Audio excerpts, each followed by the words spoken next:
Let us reconvene the meeting of the Board of Regents, and I want to welcome everybody to the May meeting of the Board of Regents and also welcome you to the Highline.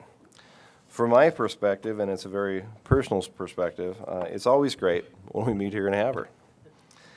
I also think this is perhaps the very best time of year in the Montana University system. I know these meetings take a lot of work, and so Chancellor Kegel and his entire team here at Northern, thank you for hosting us for the next couple of days. Just like here at Northern, campuses across our state have graduated the newest class of talented achievers who will soon be leading or lending their knowledge and hard work to our state's communities and Montana's economy. To every newly minted graduate of the Montana University system, congratulations on this milestone achievement, and thank you for allowing us to be part of your success story wherever your journey takes you. The following is an overview of our business agenda through tomorrow's adjournment, which will be followed by an exciting groundbreaking event with Governor Bullock and other dignitaries for a new diesel technology center for MSU Northern.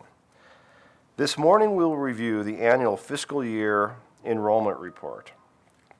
We will look at what the numbers mean over time, including how those numbers are influenced by decisions our students make and the academic degrees our campuses produce. We will also receive an update on the MUS Research Initiative, which I believe to be very exciting. University researchers across our system, including here at Northern, are performing amazing work with the first ever state investment for cutting-edge research that the MUS received from the good work of the 2015 legislature and Governor Bullock. We also look forward to an educational overview of Montana's nursing programs, including the various degree offerings across our system and the supply and demand aspects that exist for these healthcare professionals in every community in our state. 3 of our 4 board committees will also conduct business today. First, the 2-year and community college committee, followed by the budget committee, and then the staff and compensation committee. The 2-year and community college committee will have updates on a number of our system initiatives that aim to better prepare students for success and have them graduate on time. The budget and administration committee has a number of action items. They include updates to the institutional performance funding model, the system's present law budget estimate of inflationary costs to begin the executive branch budgeting process for the next biennium, our long-range building priorities, which will add to the conversation regarding important system-wide infrastructure projects for next biennium, a proposal for Montana Tech to accept a donation of property from the Montana Tech Foundation, as well as a proposal for Montana State University to accept a monetary donation from the MSU Foundation. There are also a number of other items dealing with leases and property purchases, as well as community college tuition and fees. The Staff and Compensation Committee this afternoon will review a number of normal items, including faculty tenure and emeritus awards, as well as approval of labor agreements. At the conclusion of our meeting today, Northern and Chancellor Kegel have a special treat for all of us with a Shakespearean feast in the Cowan Courtyard, followed by a production by the Montana Actors Theater of the play Equivocation in MSUN's theater. I'm particularly intrigued by King James I in this production. Pay attention to that guy. When we resume tomorrow morning, the Academic Research and Student Affairs Committee will handle a number of items, including a revision to the mission statement of MSU Northern, an update from student affairs staff on important progress in efforts towards suicide awareness and prevention, an update from American Indian Minority Achievement staff on our strong efforts to remove barriers and make college more accessible for all Montanans. Importantly, we will also have a presentation by 4 school superintendents from rural districts in northern Montana, from Bainville to Power, concerning the absolute importance of the involvement of the MUS in continuing to provide our K-12 partners with a pipeline of qualified educators to teach at the primary and secondary levels, especially in rural areas. After the full board takes action on all committee recommendations tomorrow, as mentioned at the outset, there will be an exciting groundbreaking event for Northern's newest building. If you can make it, this will be an exciting celebration of a project that will serve students and employers for decades to come. With that, I will now turn to Chancellor Kegel, who will welcome us officially on behalf of MSU Northern. Chancellor Kegel.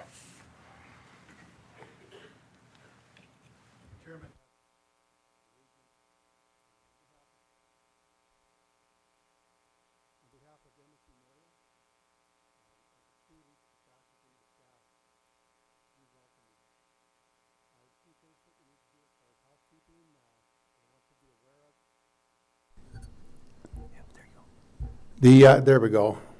I'm sorry. The welcome that I'm about to give you comes from the entire group. We call it the Northern Nation, and in the last few days we've been trying to get ready for this event. And I just want to throw out a real big thank you to the entire team that works here. They were very honored to be able to be part of setting up for this event. We're very proud to have you here, and I just wanted to extend that welcome from them.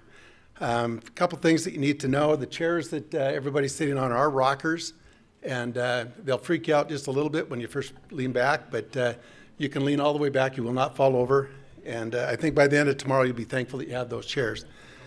There's open Wi-Fi access around the campus. Every one of our buildings has a Wi-Fi, and you do not need a password to get on it.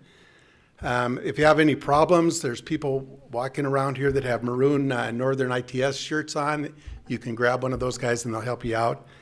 If you need to print a document, we have several computers at the back of this room that you can print out documents, so there's access to printing.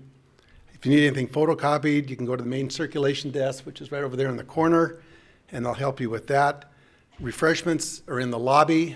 Feel free to walk around this building with those refreshments. We do have the Northern Brew over here in the corner. They can make a latte for you if you need a latte, and it's ready to go. Bathrooms are in the basement. There's an elevator right around the circulation desk if you need an elevator to access the basement. Tonight's reception is in the tent in the courtyard, and you just go right out the door and you'll see the tent. So we're going to go immediately from this meeting over to there. There's a reception and a dinner, and then from there you go right out the front door and you go right into the little theater, and that's where the play's going to be. So I think everything should work even if it rains. The setting up to explain MSU Northern, I brought a group together and said, what do we need to tell the regents? How can I tell them where we've been, who we are, and where we're going? And my story, if I were to stand here, would take 3 or 4 hours. And Paul said, you only got 10 minutes. So what we decided we'd do is put a special video together for you. And I was able to pretty much put all that 2 hours into 10 minutes. And we're going to play a video that we made especially for the Regents meeting. And I do think it does a good job of explaining MSU Northern to you. So with that, I'm going to cut the lights and show a video.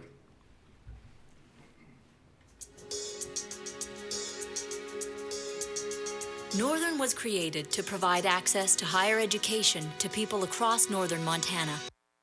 Today, we want to share with you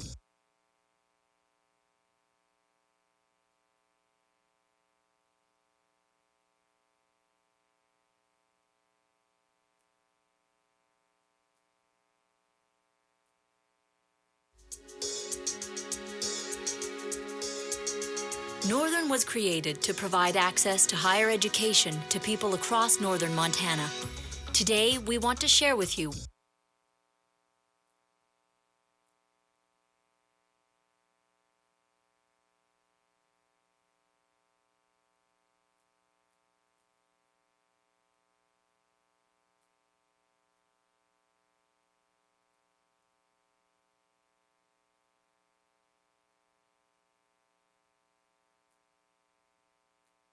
where we've been, where we are, and where we're going.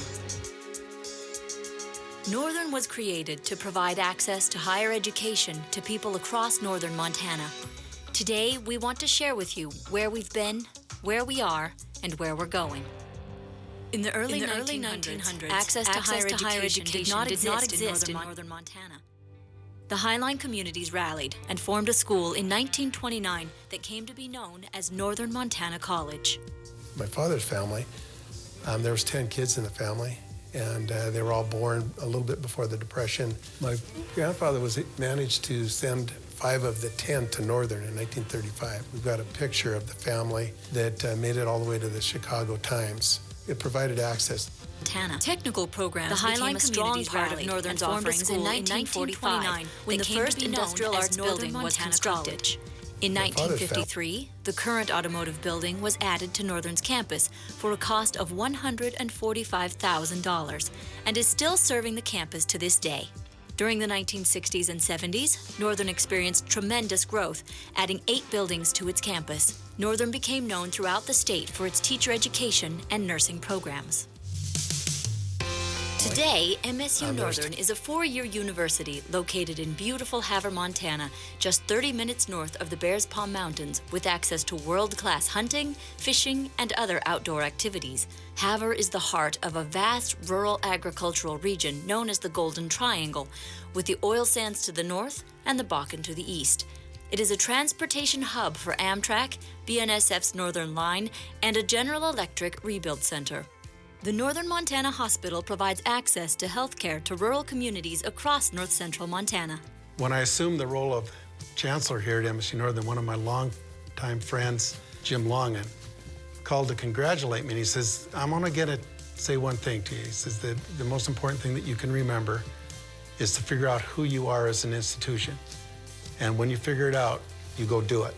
Northern's programs continue to grow and change in response to the needs of industry, and our hands-on approach prepares graduates for jobs that are in high demand. Well, I chose Northern because they have this really interesting ag operations technology program, which was different than most ag programs I've seen at any other schools. So I actually grew up in Southern California. I was working in Lewistown, Montana, and I was looking at the various agriculture programs across the nation, but also locally. Northern's program appeared to be the most broad-based program that I could find that had a really interesting application of hands-on, but also science as it relates to agriculture. Northern is the driving force behind Montana's apprenticeship programs, managing the related training requirements for thousands of apprentices across the state. Being here, married for a second marriage, and I have 2 children, my wife has 2 children, and the circumstances say that we can't go anywhere.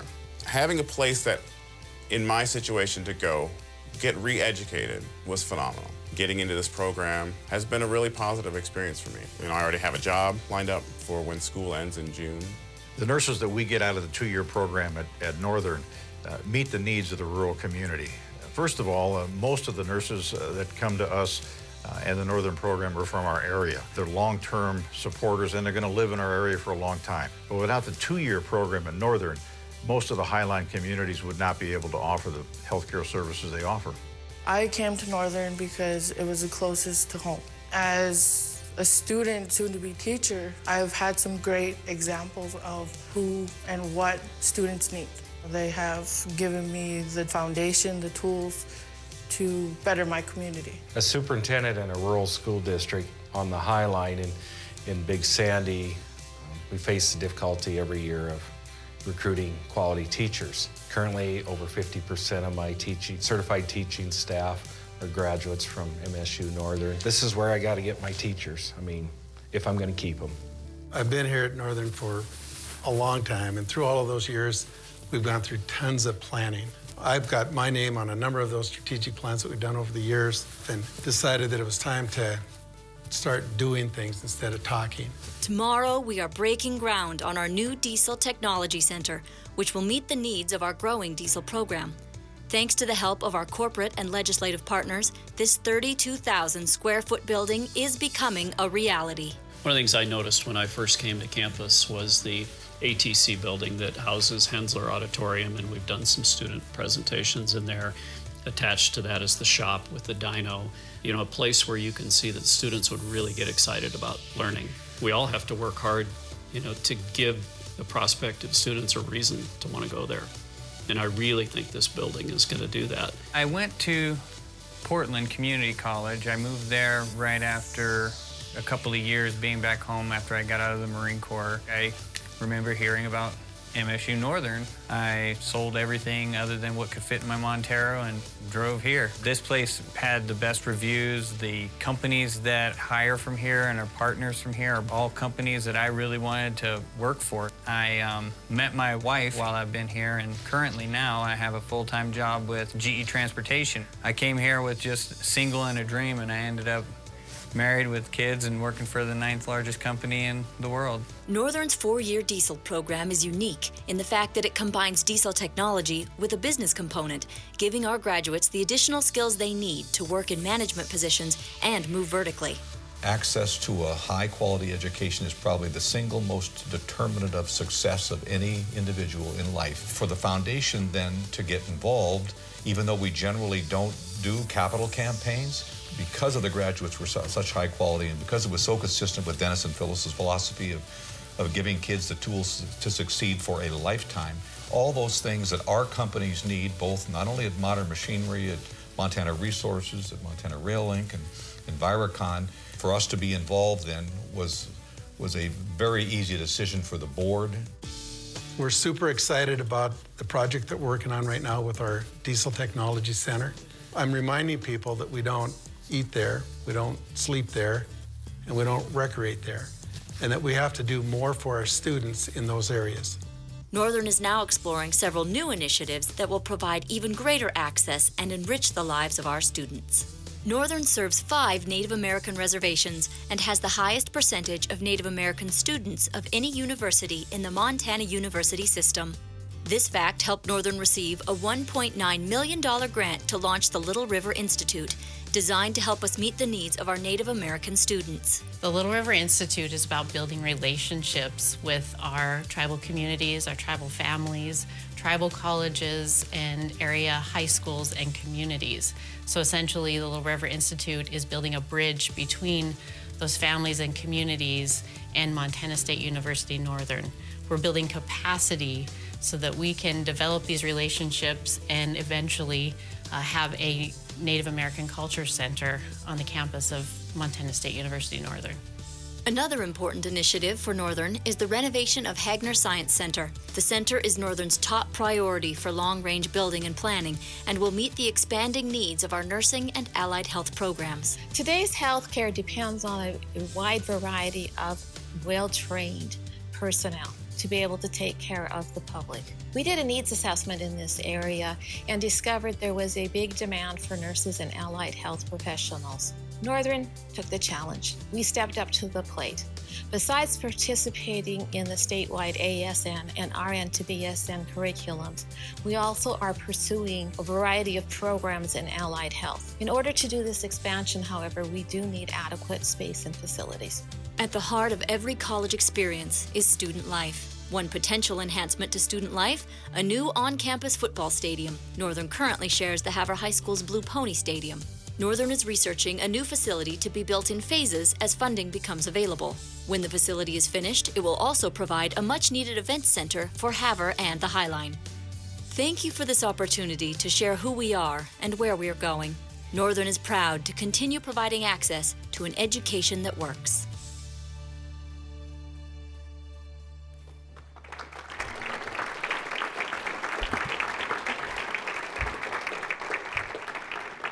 Thank you. Any questions from the board? Way to go. Thanks. That's gorgeous.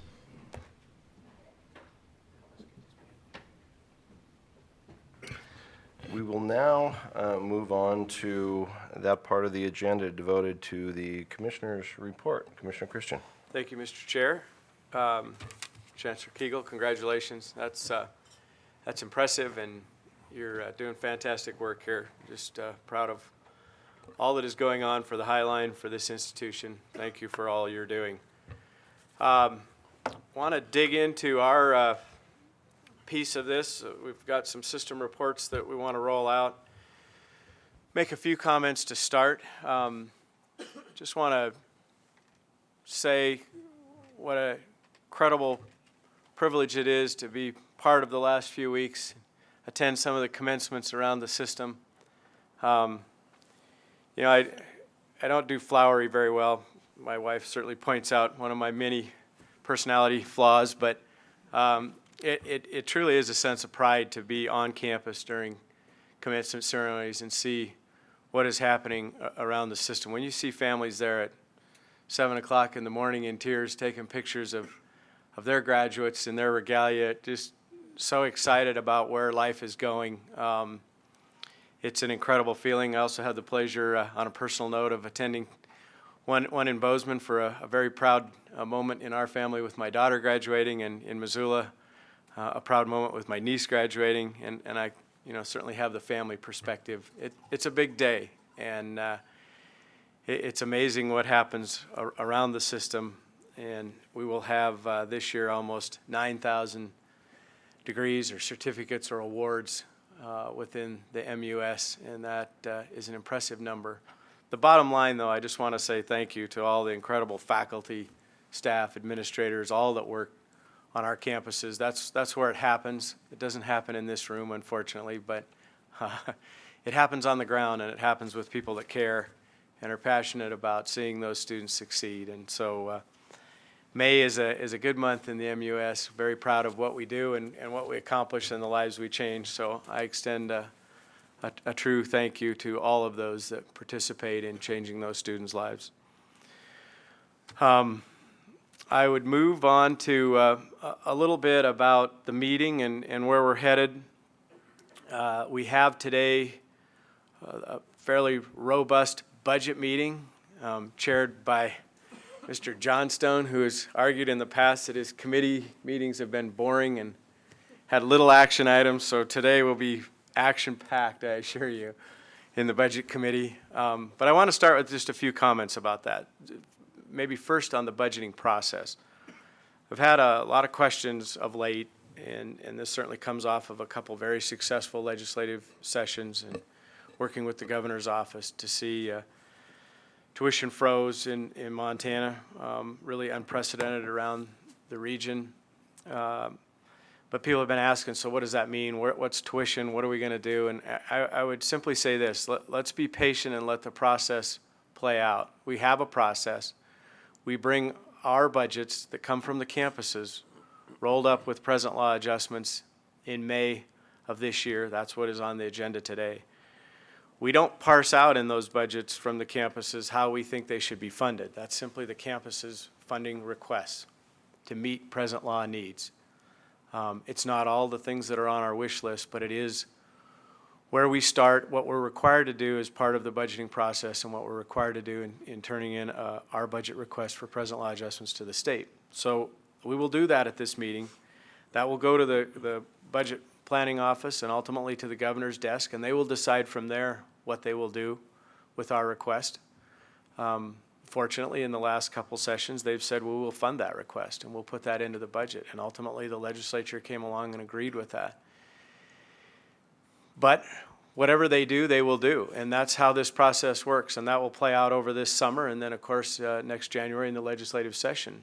And when we get to the end of that session, we will know what we have in terms of state resources and why our board policy is set up then in May following each legislative session. We will take on the topic of tuition. And then and only then will we know what the state has invested in higher education and what the regions need to invest in higher education. And that's the mix, and that's the way this thing's worked in the past and the way it needs to work moving forward. For us to speculate now, we don't know what state revenues are going to do. We don't know what the governor's options are. We don't know any of that, and we need to let it play out. And then we, again, will come to the board in May, a year from now, and say, here has been our request. Here's the funding that we've received from other sources. Here's what we're asking of the board. And they will deliberate then, knowing what the pieces of the puzzle are, and we'll get to that decision, and I'm confident it will be a good one that meets the needs of our system. But I just want to say, and I think some of what we've done with the tuition freezes has sort of created some anticipation of what's next, and we just don't know what's next. And I would remind that in the last two sessions, we didn't know what was next then either. We didn't know till mid-session where we may end up, and ultimately we didn't know till the last day of each session where we did end up. And then the board decided that following May what they would do with it. So that will be the process. We will start it today with our present law requests, and we'll go through that. Similarly, we have before the board the long-range building program, and it's starting to generate a fair amount of conversation too. I would merely say that too is a process, one that starts on the campus. This isn't, it's not at a board level, it's not at a political level, it's not at a community level, it's at a campus level. We asked the campuses over a 2-year process that started, frankly, in April of the last legislative session, saying, campuses, what do you need? And the campuses tell us what they need. They do so, maybe right, wrong, or otherwise, in a bit of a vacuum, but that's what the campuses need. We're not looking for what's the most, politically robust program we could do, or what will have the most appeal in any venue. This is about what those campuses need. I think Romney is a good example. It's referred to today as a political football, and I have to say why. That doesn't make sense to me. This is a campus that has seen tremendous growth. This is a campus that has identified absolute needs for its students in classrooms, in tutoring facilities, in a host of student-centered facilities. That's what this project's about. Now, it probably would be easier for that campus to simply go out in the front lawn and cut down some trees and build a new building. But a few years ago, this board started by saying, let's stop doing that. We've probably done too much of that. Let's either replace buildings or renovate buildings or repurpose. Let's reuse those. We've got a structure standing in the middle of that campus with single pane windows and tremendous maintenance and deferred maintenance cost to us each year. Why don't we put that building into use? And that's what that project is about.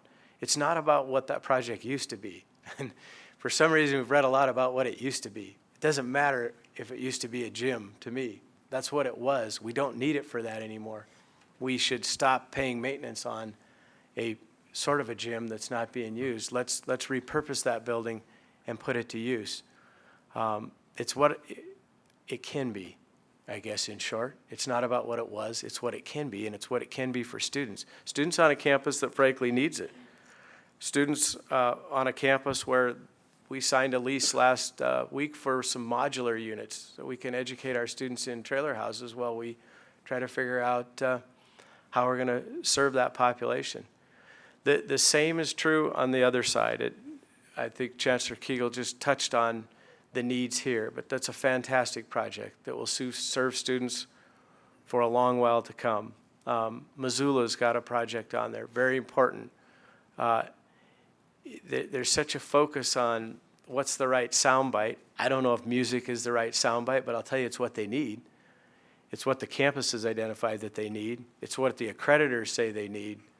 That's what this program is about. It's about determining needs, not what is the most palatable for a story or a session for that matter. And maybe, maybe that's our fault, but I think we've got the right process in place where we actually build these up from the ground and say, what does the campus need? Not what's going to sell the best. And I think we've got to stay focused on that.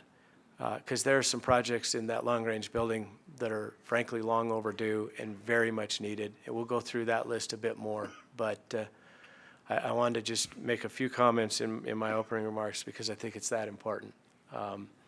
We need to get these right. The campuses as a system have spent a lot of time on developing this priority list. I think we've got a good one, and I think we need to stick with it. A couple other things I would touch on, and then we're going to get to a couple other reports within ours.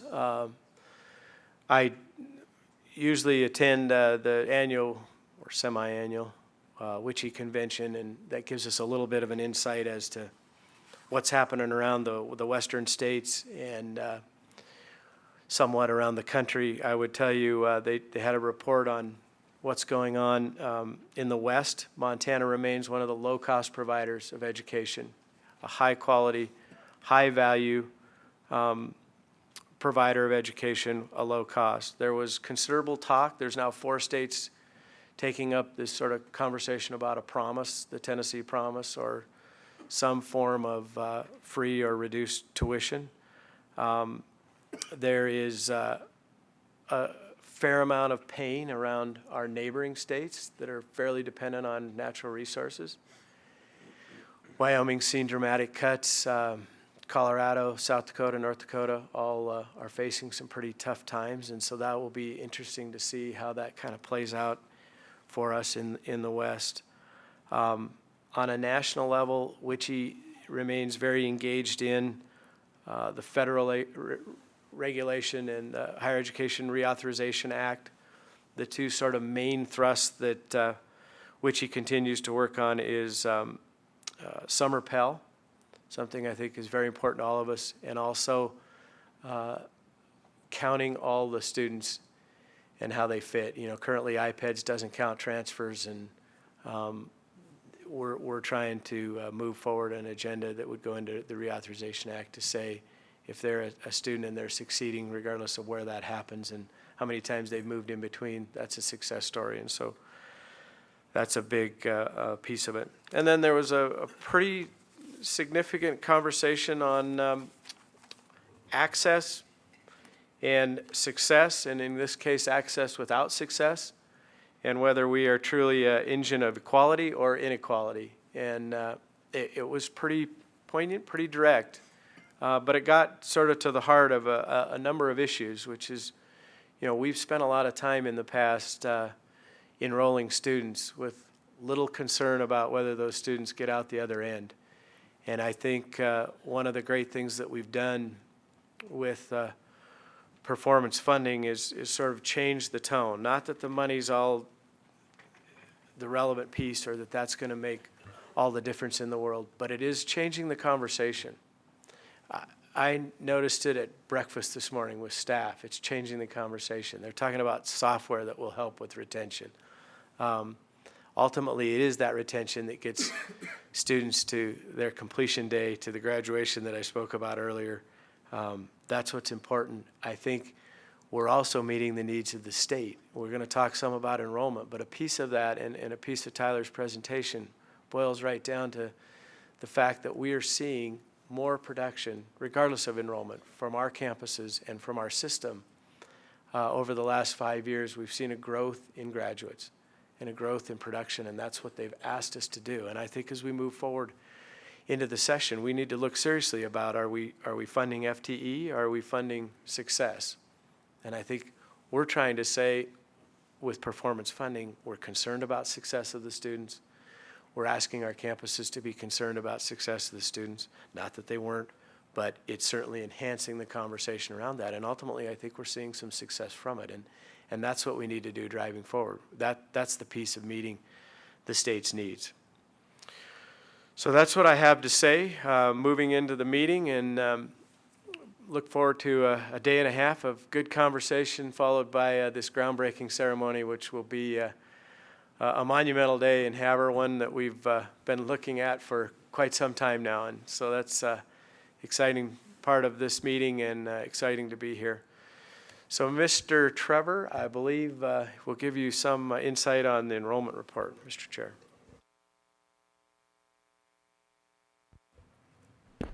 Thank you, Mr. Commissioner. Mr. Chair, members of the board, good morning. We have for you the fiscal year enrollment report. My boss sometimes comments to me that it seems like I bring this report every meeting, but I think it's just how fast time moves. It's actually the 6th time I've delivered this report in Havre. So amazing to me. Let's take a look at, and talking about 10 years then, if we scroll just so we could see the years on the bar there, 2006 through 2016. I always encourage when we're taking a look at enrollment that, of course, we're looking at year-over-year trends, but it's the 10-year picture that we need to walk away with that snapshot in our minds. So as we quickly walk through this report, we'll always look year-over-year, but then right after that, look at the 10-year trend. And I don't need to say much about this trend. The visual does it all for you. And we've gained in the first half of it, and we've lost in the second half of it. Overall, it has produced 2,500 new students in our system. I should make a comment about fiscal year enrollment. This is the enrollment that we use in the budget. Fall enrollment garners the most attention because it's the first actual measure we have of that academic year. But it's not until the end, and that we take what happened in the summer and we add it to fall mechanically. This is the formula. And then we combine that with spring for an average. We divide by 2. So we're really looking at 2 semesters, but fall is extra weighted with summer enrollment. So taking a look at a year-over-year comparison, traditionally we've split out the enrollment into categories based upon residency and level. One of the reasons for that is that resident students have been the focus of our budgeting process with the legislature. It's not to discount the impact that non-resident students have upon our system, obviously. And then the various categories. WUI, I apologize. This is a typical higher education move. I put an acronym and there is no explanation for it, but that's our Western Undergraduate Exchange. Those students come to us at 150% of the cost of our resident student. And as we take a look at the 10-year trend, I might pick up right where I left with WUI. In fact, that's one of our largest growth areas, and it's something that in the western states are taking a look at in terms of cost and the ability for states to handle that level of cost to a system, and the growth that's been related to it in Montana is clear. We take a look at residents. That's our area where we've had the declines over the last 5 years. It's now produced actually a decline over a 10-year period of time. And towards the end of this presentation, that's where I want to get into some of the reasons of why. So if we just kind of put that on the shelf for a second and kind of move down the line here. After we look at it by residency and level, you can take a look at it by campus type. Just based upon culture in our system. The community colleges split out from the 2-year colleges and then the 4-year colleges. You can see the growth over time. The highest percent increase in our 2-year colleges, the numerical growth largest in the 4-year campuses. Then just quickly moving the distribution of students between 2 and 4, and really we're right where we were at in 2006. And then more slides on the split up by campus type and the growth year-over-year comparison, then a 10-year comparison. So you see we're 780 down from last year, and most of that decline is in our 2-year colleges. And again, I want to talk about that at the end of this presentation. Then we take a look over a 10-year period of time. We have just the opposite there. Most of the growth, at least in percent-wise, is in the 2-year colleges and numerically in the 4-year campuses. And then for those who want to dig in deeper, and trust me, we can dig all day long on this topic, and we have detailed reports that are traditionally posted on the Regents website and will be. So those who are interested in by campus, by residency, by level, we post that publicly. And we have non-resident over time. 4-year campuses is clearly where that is occurring. And then we take a look at by campus just real briefly, growth year over year. We have it ranked there by the numerical growth and then the percent growth. I could pass this by pointing out the fact that Miles Community College has grown. Now I think it's in its 3rd year of growth and 6% increase, which is awesome to see the eastern part of the state bouncing back after some enrollment struggles.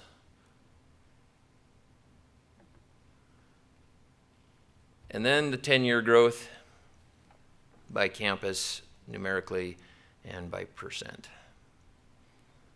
And I know that all of us could take more time to look at that, and I welcome you to do that over the course of the meeting. So let's talk a little bit about the why. And now you're probably can close your eyes and visualize this chart because I've shown it so many times. I have updated it. It doesn't change a whole lot. It is getting more accurate though in the actual numbers, and then the projections are starting to line up with It's information collected by the National Center for Education Statistics, the data arm of the U.S. Department of Education. And where we sit right now is basically at the bottom of the trough of high school graduates, the natural decline based upon the fact that baby boomers' kids didn't have as many kids. And so we're looking at the fully loaded pipe now. 4 years, it takes 4 years. We all know a 4-year college degree, but particularly at our 4-year campuses, 4 years of a decline before you fully realize the decline. So even if you dropped 100 students in a entering class over a 4-year period of time, that's 400 students. So it's quickly amplified. So in theory, we should be at the bottom of the effect, at least in the drop resulted from high school graduates, and we'll plow through another 5 or 6 years of this low number before we start to see the increase. It's crazy to talk about the year 2024, but that's when we'll reach the levels in which we were at in 2008. So that's one contributing factor. That's an influencing factor at our 4-year campuses. Definitely, it certainly influences 2-year, but 2-year has also a dual effect, and that's why we're seeing some of the declines there in the last couple of years. I'm going to get to that in 2 seconds after I just quickly mention the fact that I almost feel obligated to show this chart, not talk about it too much, but the point of this is that you could say, well, maybe the university system isn't doing a great job of capturing those students as they immediately after they graduate from high school, and that could have been the result of some of our problems. And actually, that's not the case. We have a higher capture rate today than we did 5 years ago. We've, in the last 3 years, in fact, have hit 36, 37, and 36% again. So we're out there, and we're doing the best we can with the number of students that are being produced. And some of this has to do with students after the recession and during the recession less likely to go out of state. Excuse me. Do we have any statistics that tell us how many Montana high school graduates go to college? So what's our market share? How many are going to other colleges outside of the university system? Yep. Mr. Chair, Regent Johnstone, thank you. That's a great question. And it's the first metric that we use to measure access in our strategic plan, and it's a good reminder. Overall, the college continuation rate for Montana is right at the national average at 62% of our high school graduates going immediately on to college. And so that's kind of the national metric that we use to compare. But if you wanted to frame it out in your mind, if you took that, let's just say 60% that go on to college, about 36% go to the MUS. I don't have the community colleges in here merely because I don't have the tracking ability in the warehouse fully developed for them. And you could add another 5% on for those, another 5% for private in-state and tribal colleges. So that'd get us up to about 45% in-state, and then traditionally about 15% go out of state, and that fluctuates between 13 and 16. So as I mentioned, the community colleges and 2-year colleges particularly are affected by non-traditional students, and during the recession when folks couldn't find a job, they turned to higher education. They turned to our 2-year campuses to get recertified, retrained, and I'm going to show you the effect of some of that here when we talk about degrees and certificates. But right here is just merely fall headcount based upon age, and taking a long scope look at it over time, back to 2001. That's the distance that we have in our digital information related to student records. And you can see that 18 to 24-year-olds, not a lot going on there in the last 5-6 years, pretty flat, and that's been the enrollment mix between non-resident and resident students kind of balancing itself out. But then take a look at it by age, and I could have easily done this just for the 2-year campuses, and it would have amplified that age drop dramatically. That there's a 15% decline in the last 5 years of individuals that are 25 years and older, and that's the state of Montana coming out of the recession, folks finding a job and getting back to work. And so that's really, in essence, the mission, a portion of the mission of our 2-year colleges, showing itself right there on that chart. And then down below you have less than 18. Now you can be less than 18 and enter as a freshman. It doesn't mean necessarily dual enrollment, but dual enrollment has impacted Obviously, you're starting to actually see that blue line and the growth, even though it's still small numbers relative to the overall enrollment. So I have some summary points there. In the essence of time, I'm going to breeze over these. And rather than concluding here where I normally would have, I wanted to transition just a bit into looking at degrees and certificates produced and awarded. Really, that's why we look at enrollment to begin with. Is of course capacity on campuses is related to enrollment, but definitely the student and the success of those students. So let's take a look at this over going that long scope look again, like 13 years. We've moved from 5,800 awards, and that's these are just undergraduate degrees and certificates now. We could add in the graduates level, but they're just undergraduates. We have a 27% increase in the total. Bachelor's degrees at 9%. Our associate degrees have doubled, basically. And recently, and you don't see it much on this chart, and you will in the next one, a surge in our certificates. And we know from our 2-year workforce committee the effort and focus that's been put in that area. So let's quickly look at it by bachelor's degrees awarded, and I've grouped them here in very broad categories of STEM, social sciences, business and communication, arts and humanities, education, and then healthcare split out from STEM. And you can see the growth recently in STEM. We've had a growth across the board. Arts and humanities, slight decline recently, but pretty consistent over a 13-year period of time. Education, interestingly enough, is the area that's dropped. There's a couple words that I'm struggling with today, Clay. And it makes sense, though, if you take a look at our drop in our in the high school graduates, the pool of students that we had come through the pipe. I know right now the pipe is loaded, though. You go back to the K through 12 numbers, and that's where we're seeing the increase, and you're starting to see our education numbers grow there. And then healthcare at the 4-year level is really you're talking about nurses there. We're going to talk about nurses quite a bit here in the next hour. Okay, quickly moving on.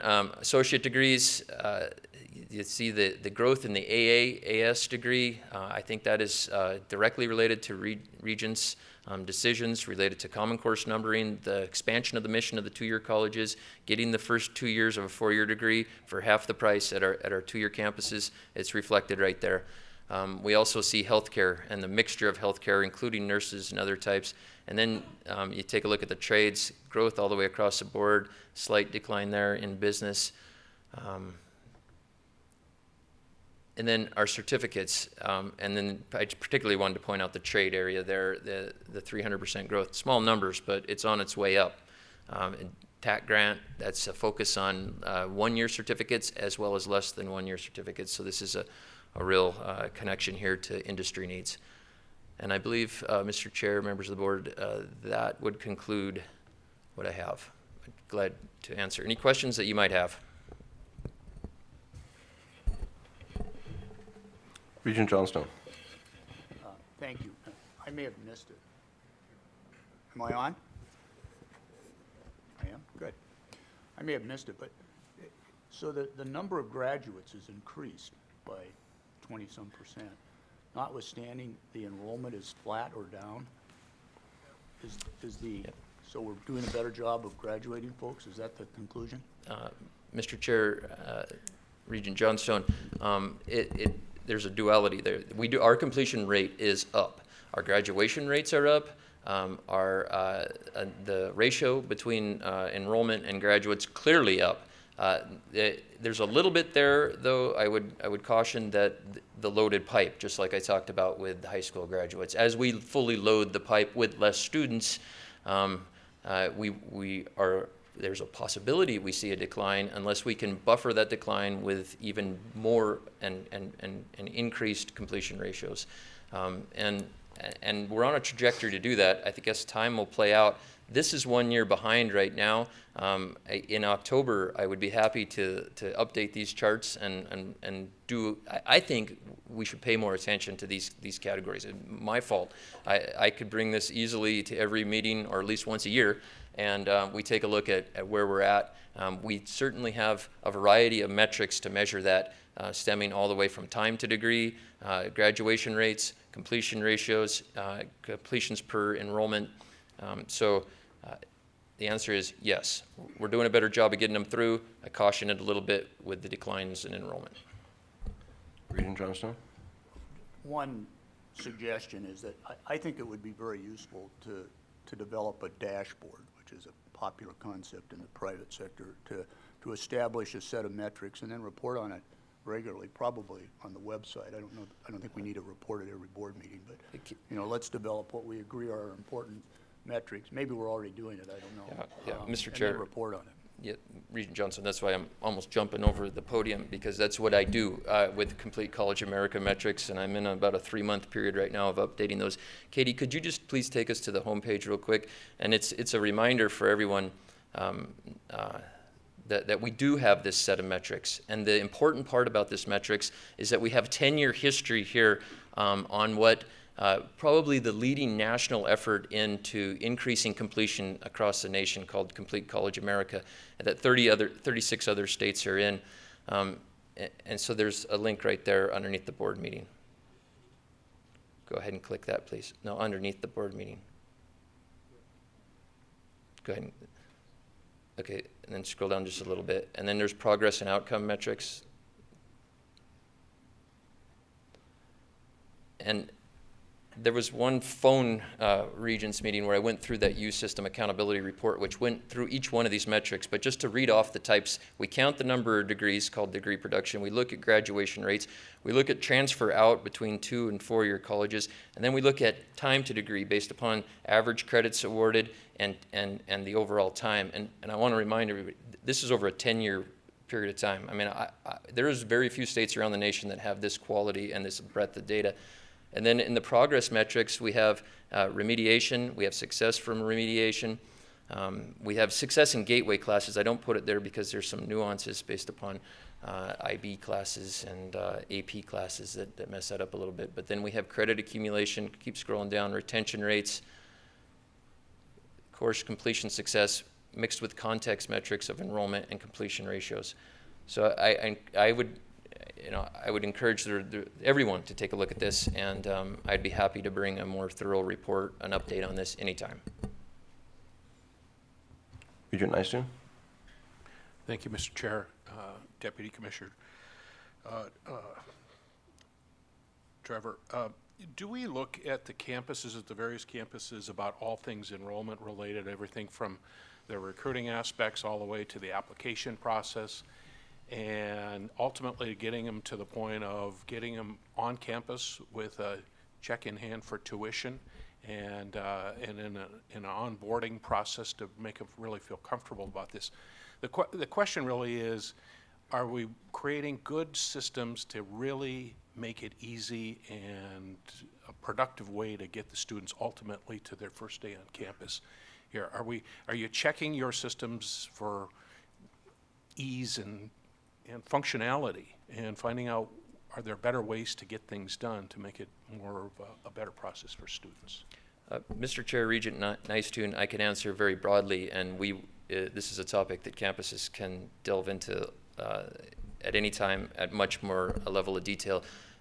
In a nutshell, that's called enrollment management, and it's the analysis of the data to identify which students you are collecting currently and which population that you could encourage more enrollment from, the process related to that enrollment, the success of those students, and ultimately the continuous quality improvement style look at it to figure out where you can make those improvements, and then as an institution continue to progress and shape within your capacity and your mission. It's a giant task. It takes the entire institution. It's a combination between academic and student affairs, the relationship between the faculty, the disciplines that are being taught, the nature of the institution. I speak of this with a fresh thought about the recruitment for the Vice President of Enrollment Management and Student Services at the University of Montana. And the amount of talk and focus that institution is looking into on the exact type of thing that you described there. and the type of individuals that are out there in the nation that are experts at this. And without stealing any thunder from President Ingstrom, I think the University of Montana is hiring one of those individuals. And I think we could go around to each one of our campuses, and to varying degrees, in varying offices. You hit smaller campuses, people wear multiple hats. The registrar might be that person. The institutional researcher might be that person, or a faculty person might lead that effort. But to degrees, it occurs on every campus. Like almost everything in our system, it varies in between the intensity of that. Regent Lazar. Thank you, Mr. Chair. Last meeting we had a really good conversation. I had a great presentation on dual enrollment and the growth of dual enrollment, and I noticed that was one of the things that you mentioned in the slide here. So I'm curious, as we sort of grow dual enrollment in the state, what kind of impact that's going to have on our resident capture rates? Because I think you've done some really amazing things with this downturn on number of students to keep that capture rate stable. How do you think dual enrollment will play into this moving forward? Mr. Chair, Regent Lozar, that's an excellent question, and I recently did a capture rate study on dual enrolled students. We have 3 or 4 years of quality data and information on that, and it is abundantly clear that those students enter the MUS at a higher rate. We capture 63% of the students just at the MUS campuses in the first semester, compared to the 36% that you would see over the total graduating class there. We will take some time as those numbers grow to have a full impact on our overall capture rate. But I think you could expect that to happen. We've seen other states that have a direct line relationship between the extent that they have dual enrollment and the activity of those students and the increase of in-state enrollment. So yeah, you're hitting, I think, on probably the #1 strategy we have right now, at least the obvious one, for the one that the parents and students can see real easily, to get those students early and get them attached into our campuses and show them a roadmap to success. So thanks for that question. Additional questions? Regent Einstein. Thank you, Mr. Chair. About a month ago, I was driving down the highway and I heard an ad on Northern Ag Network for Dawson Community College, and I'm sorry President Nix isn't here. I think he perhaps is on his way or something like that. But they were touting about, and Dawson obviously needs the enrollment and the students and so forth, but they were touting their affiliation with a Colorado-based community college network or something like that for offering online courses. And it's another way, you don't have to come to campus to get your degree. Here we offer a solution at Dawson about having this affiliation with this Colorado-based group here. And I'm thinking, wow, I think about Chancellor Nook's MSU Billings. What are you noted for? Your online delivery, as is almost every other campus here. And I'm going, are we missing something here as a system when we ultimately need to encourage an affiliation with an out-of-state organization, an out-of-state higher education association, to help us fill a gap, to bridge a gap that's there with relating to using Colorado as opposed to what we already have here or should create here.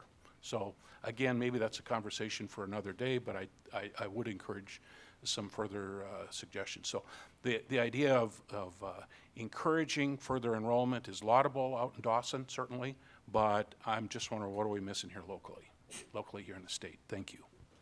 Thank you, Regent Nystuen. Additional comments or questions from members of the board? Seeing none. Thank you, Deputy Commissioner.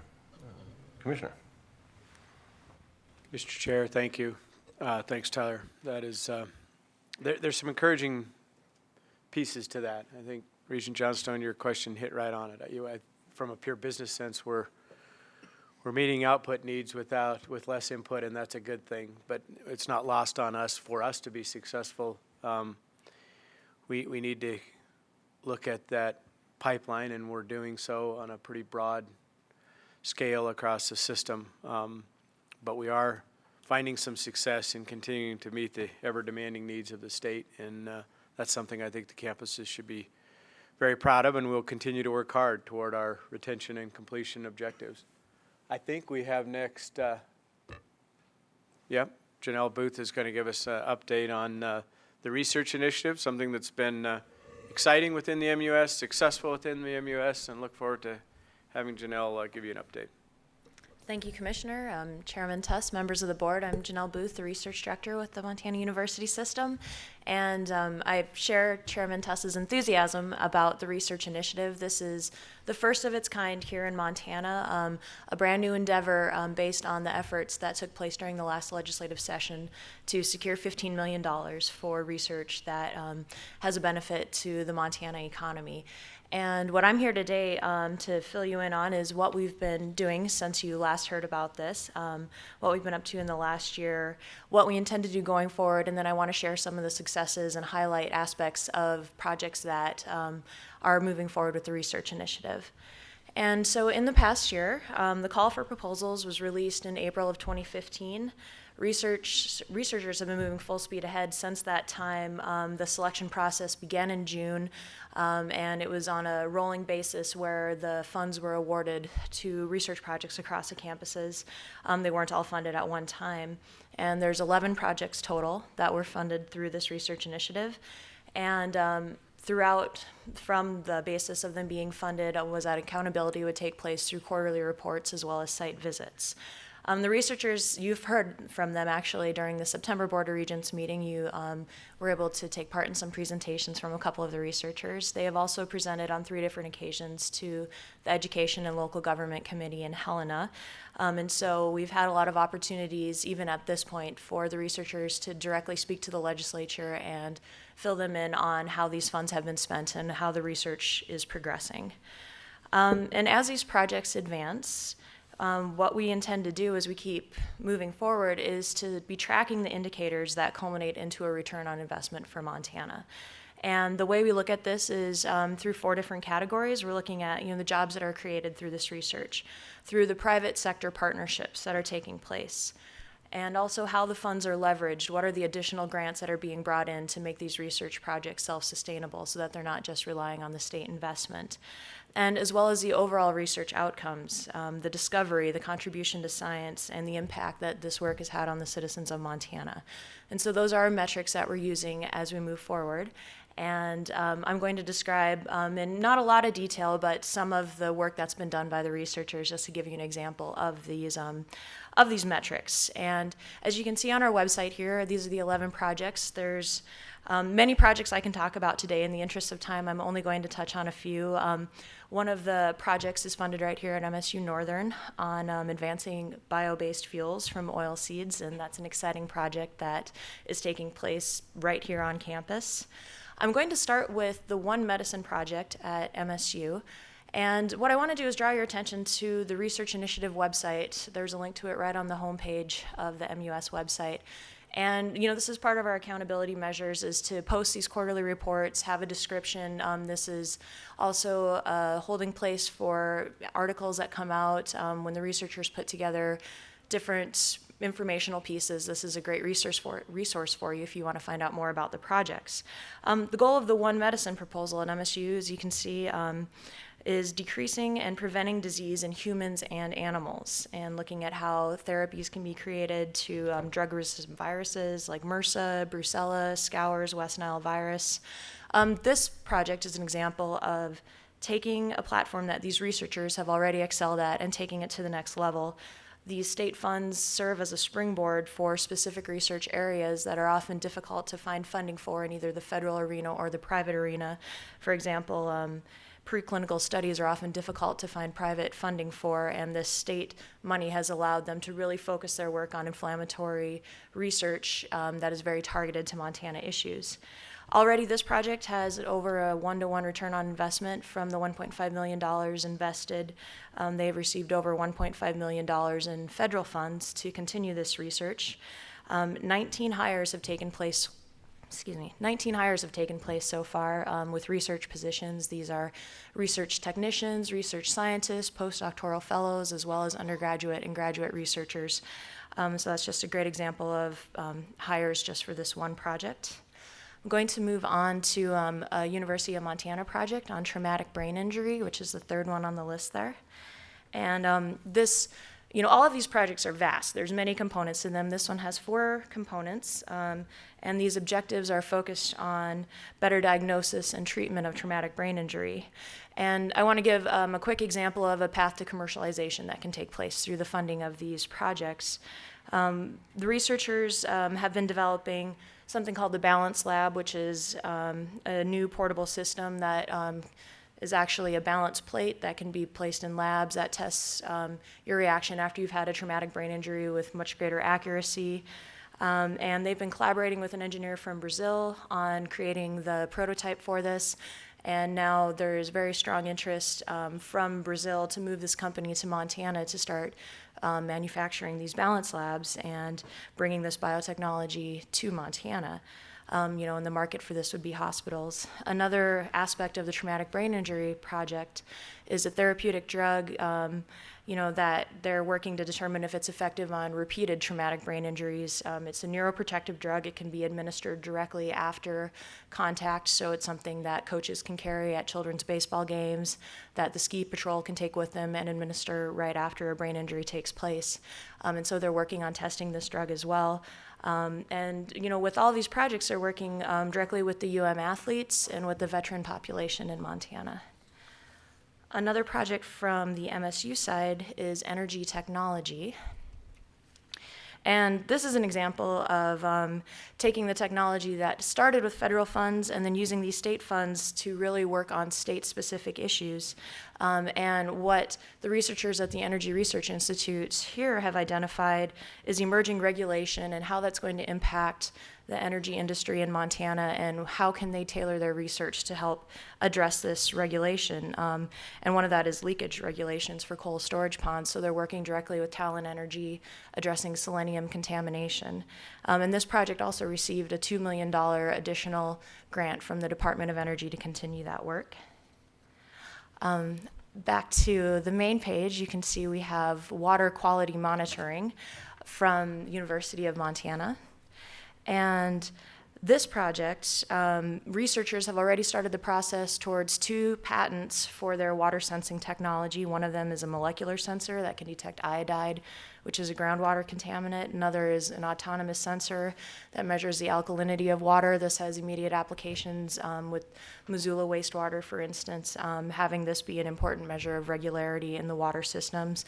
A potential for a 3rd patent, looking at a new technique to use environmental DNA to in bodies of water to detect invasive species rather than traditional methods of trying to sweep an entire body of water and determining if there's Eurasian milfoil or zebra mussels present. So this is exciting research. They're partnering with 4 Montana businesses, including S&K Electronics, Big Sky Machining, and Sunburst Sensors, which, as you're familiar with in the news from being named the Montana Ambassadors Business of the Year, as well as receiving the X Prize. Back to the main page here, I'll touch quickly on another Montana State University project on mental health. What I'm trying to do here is, I know I'm moving through these very quickly, but I want to show a very wide sweep of what this research is covering and all the different areas that we are touching on with these projects. And this is diagnosis and treatment of mental illness, dementia, and chronic pain. It's a 4-part research project that has 2 private Montana companies that it's working with, as well as the public health clinic in Butte. And one component of the project is developing new non-opioid pain medicine. And this is addressing a very serious issue in Montana and nationwide of opioid addiction and overdose. And this is a collaboration with Site One Therapeutics, which is a company that moved to Bozeman, and MSU researchers. Another aspect of this mental health project is youth suicide prevention, which is something that you'll hear more about throughout this meeting. And everyone knows that Montana, with one of the highest suicide rates in the nation, as well as suicide being the 2nd leading cause of death for adolescents aged 15 to 24. So this is a very important aspect that the researchers wanted to focus on, and they're doing that through taking a process that has been developed in Europe, highly successful there, gone through very rigorous testing, and has shown that it is more effective than traditional youth suicide prevention methods. And being the first researchers to take this to the United States, to work on it directly in Montana in high schools and tailoring it culturally so that it fits the Montana landscape, and working with the general student population as well as the Native American population and students from military families. And the way they're doing this is hiring facilitators in each area and having them work directly with the schools. And right now 11 high schools have been identified with a waiting list as well beyond that, and that's a project that will start in the fall. And one more project I'll talk about a little bit is one on, we call it metal recovery, which is focused on Montana Tech in Butte. And what researchers are doing here could lead to a whole new industry, and it's addressing, you know, a major problem in the state of Montana, which is acid rock drainage, acid mine drainage. And what the researchers are doing in conjunction with chemists from University of Montana is developing magnetic silicon nanoparticles that are placed in a continuous flow reactor, which you see on the picture there. The wastewater runs through there, the particles grab the metal and contain it and concentrate it, and this is a way to clean up contaminated wastewater sites across Montana. This has huge applications for industry developing this, because this is a problem you can find throughout the state. So, you know, like I said, I could talk a lot about all of the projects. We have some very exciting announcements that will be coming up in the coming months as well on different research projects. And what we want to do moving forward is continue with the accountability. If you click back to funded projects, please. And for an example, we'll click on the Ag Profitability Project. I just want to show an example, Q2 report halfway down the page. Thank you. This is an example of the quarterly reports that we receive. This is where you can see how the budgets are being spent, who's being hired, what are the different components of each of these research projects. And one thing that we want to do in order to allow you all to meet directly with the researchers and hear firsthand how this science is taking place is, we're holding a research tour on September 27th and 28th that will be taking place in Bozeman and Missoula, and inviting the other researchers from across the state to join there, where legislators, regents, university stakeholders, members of the business community can hear directly from the scientists, see their labs, understand how this $15 million investment is shaping up in the state. And so there'll be more information forthcoming about that as well. And with that, I'll take questions from the board. Thank you for a very good presentation. I think this is very important, and I'm very bullish on this project because it obviously speaks volumes to one of our strategic goals related to economic development. And as an economic developer myself, I know that if you look at any place in this country that's growing economically, there's a very robust research agenda and initiative, typically led by universities. So this is very important from an economic growth and job creation perspective. In terms of a question that I would have, I was shocked that you had mentioned on the first project that I think that you highlighted, is it the One Medicine project? Yes. You had mentioned that already there were 19 hires just with that one initiative, is that correct? Yes. Do you know, and I know that it's perhaps too early for a comprehensive review on how many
state-sponsored research programs, and it's very, very important, I think, for this to be credible and effective, that we continue this very careful monitoring, reporting, and accountability. And you're doing a good job, so keep it up. Thank you. Additional comments or questions? Additional comments or questions? Thank you very much. Good report. Thank you. Thank you, Mr. Chair. Next on our agenda is campus reports. Hopefully you've all got a chance to look through those. I'm certainly find them valuable myself to give us some updates.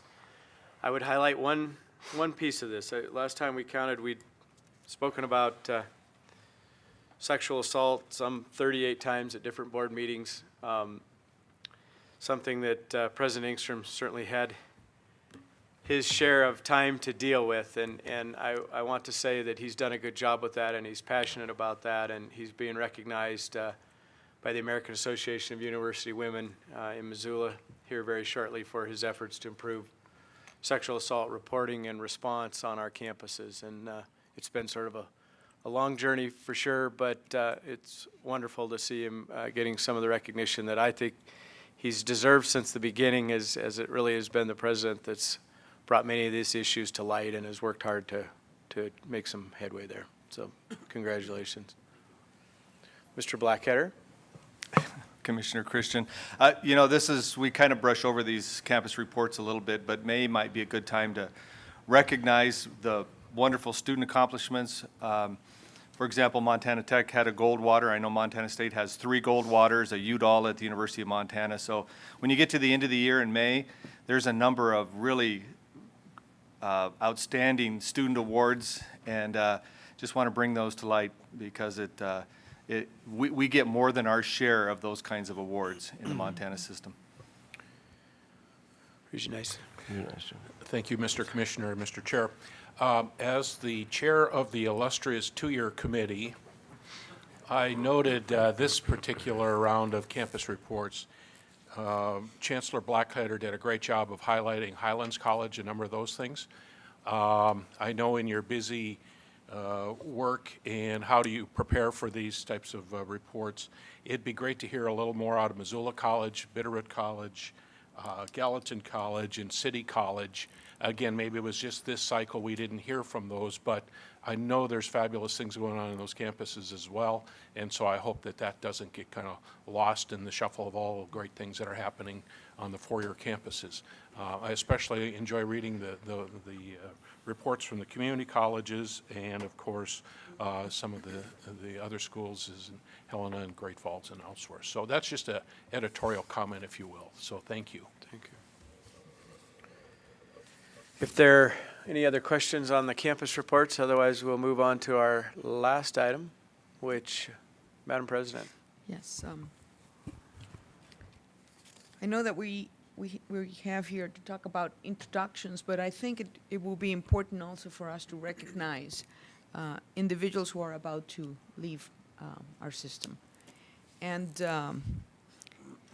the position of a provost is one of the most misunderstood positions.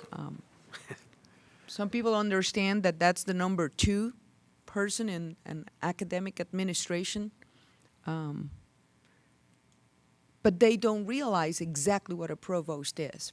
Actually, the provost has a very ancient origin, and it takes us back to the origins of academia, joined at the hip with the church. And a provost was the head of a chapter in a cathedral, for example.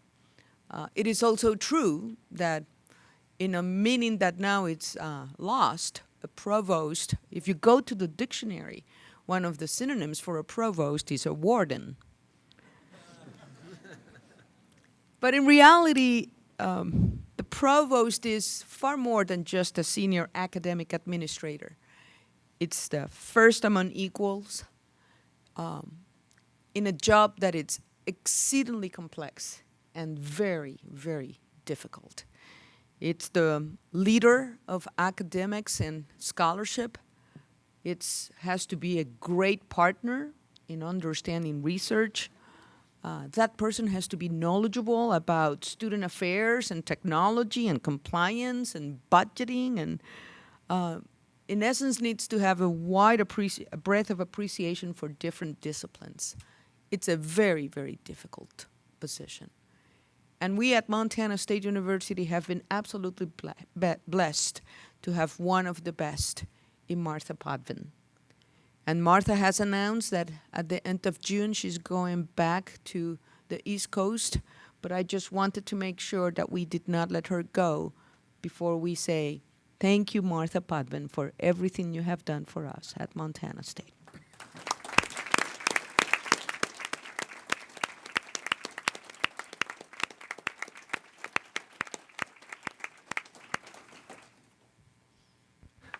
Additional introductions.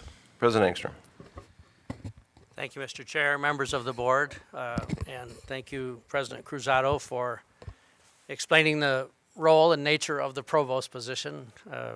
Having served in that myself for a number of years, it is agreeably, I think, the most challenging job on a university campus.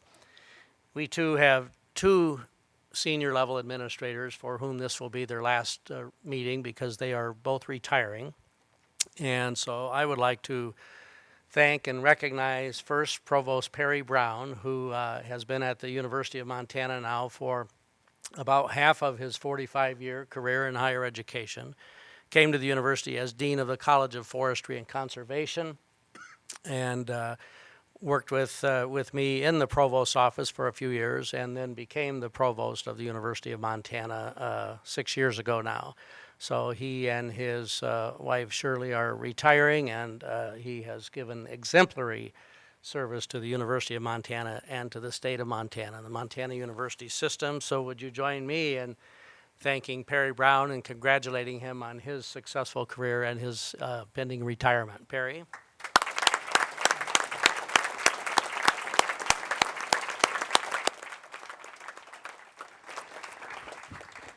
And seated next to Perry is Teresa Branch, who is our retiring Vice President for Student Affairs.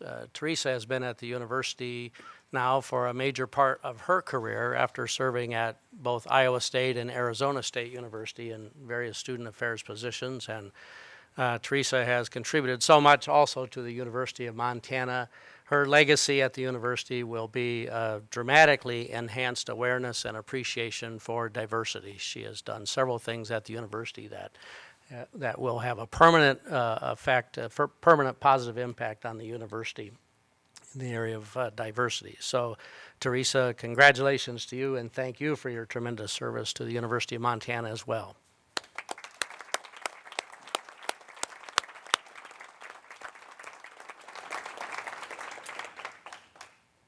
And I know we do have one introduction from University of Montana Western. If we could go forward with those at this point. Chancellor Weatherby.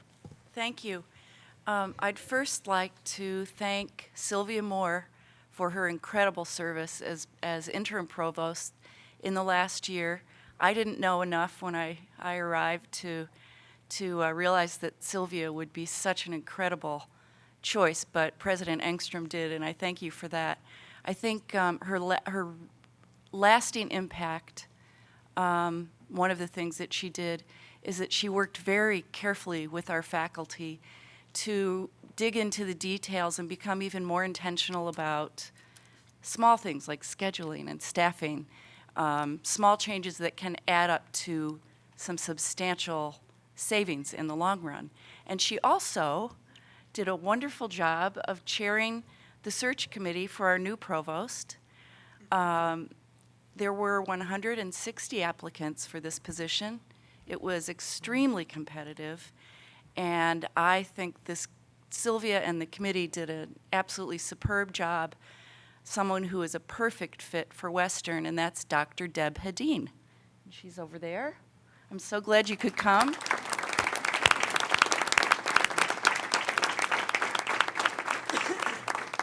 Deb has spent her academic career at Idaho State University. She was faculty there, and then assistant, associate, dean of the College of Education, and for the past 10 years, the dean of the College of Education, a large college of education. And so she really understands our traditional mission in teacher preparation. But of all the candidates, she also really understands the power and the promise of Experience One. And so I couldn't be more happy to have you as part of the team, Deb. Please welcome her again. Thank you.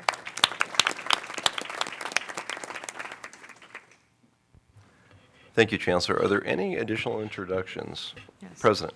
And now moving to introductions, I'm very honored to introduce Bob Makwa as our interim provost, effective June the 20th. Many of you have had an opportunity to work directly with Bob.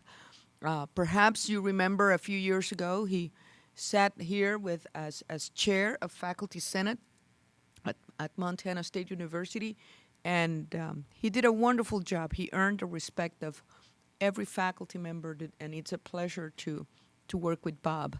The last few months, Bob has been serving as department head of mathematical sciences, and it's amazing the kind of support that the faculty in that department has shown for his job, for his gentle demeanor, big thinking, but also a collaborative leadership approach. So we're very happy to have Bob accepting the invitation to serve as interim provost at Montana State.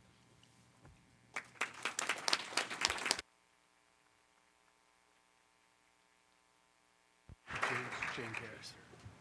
Oh, President Karras.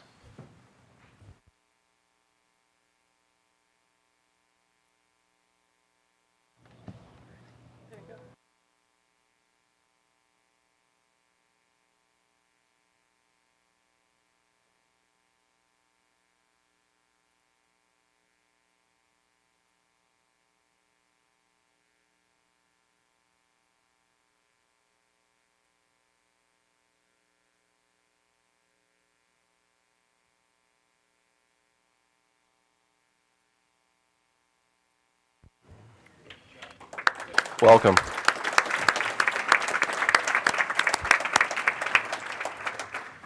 Any additional introductions? I don't have an introduction, but perhaps an announcement. I was probably remiss at the outset of the meeting, to extend regrets on behalf of both Regents Albrecht and Sheehy, who could not be here today. They may be watching or may not be watching, but when I was talking to Regent Sheehy, I had the occasion to talk to her last night, and she said today's going to be an all-boy band here at the Board of Regents, and then she went on to say that the name of that band is One Dimension. I don't know quite what that means, but if you are watching, Regents, hello from Havre. Commissioner, we are at that point now where we have a board education item related to healthcare needs in Montana concerning nursing. Yep.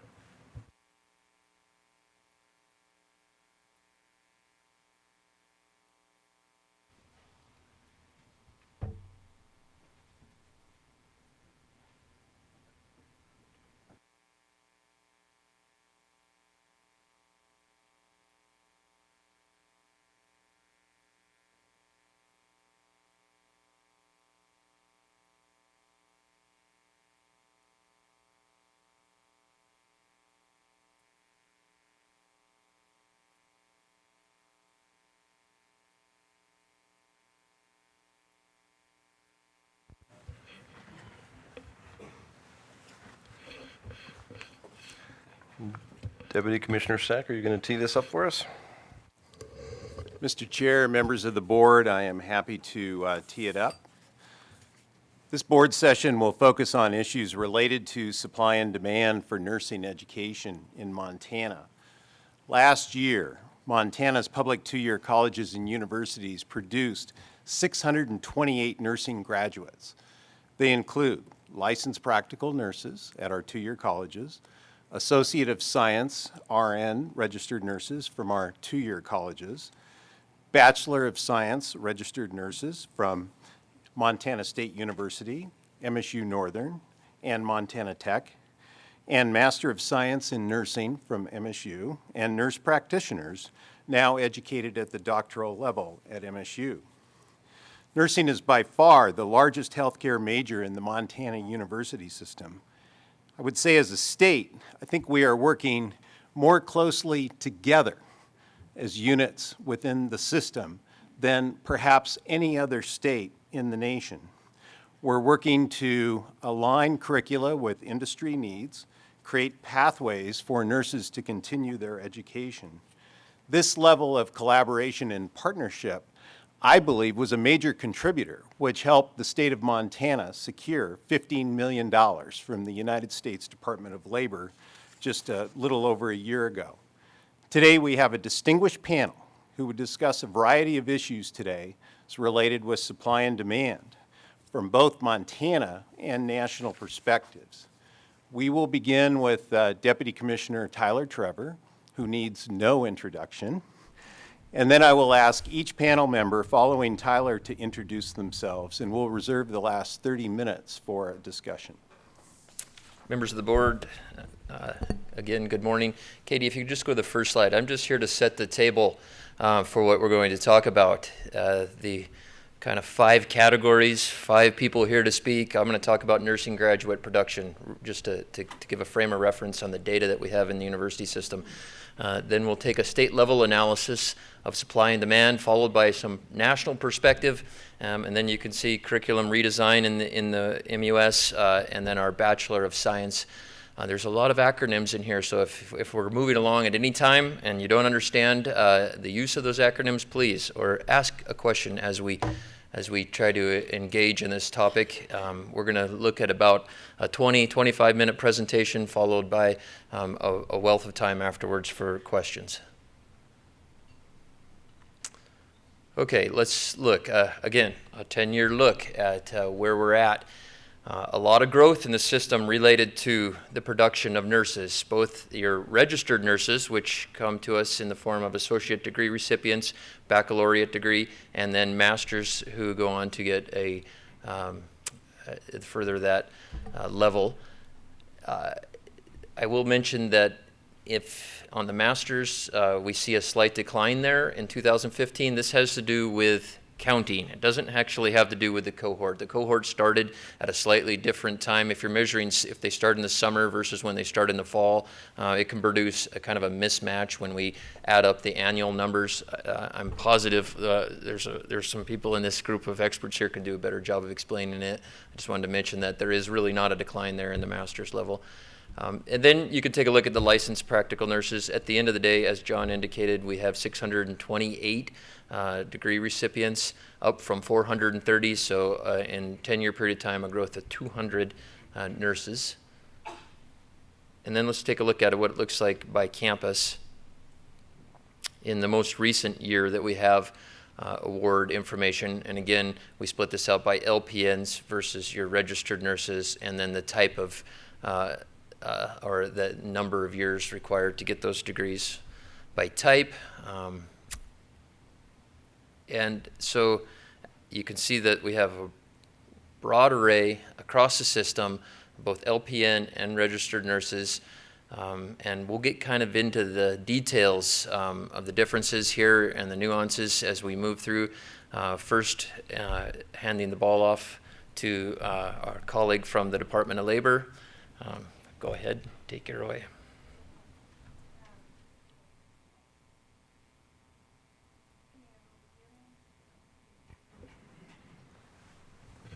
There we go. Does that work? Okay, great.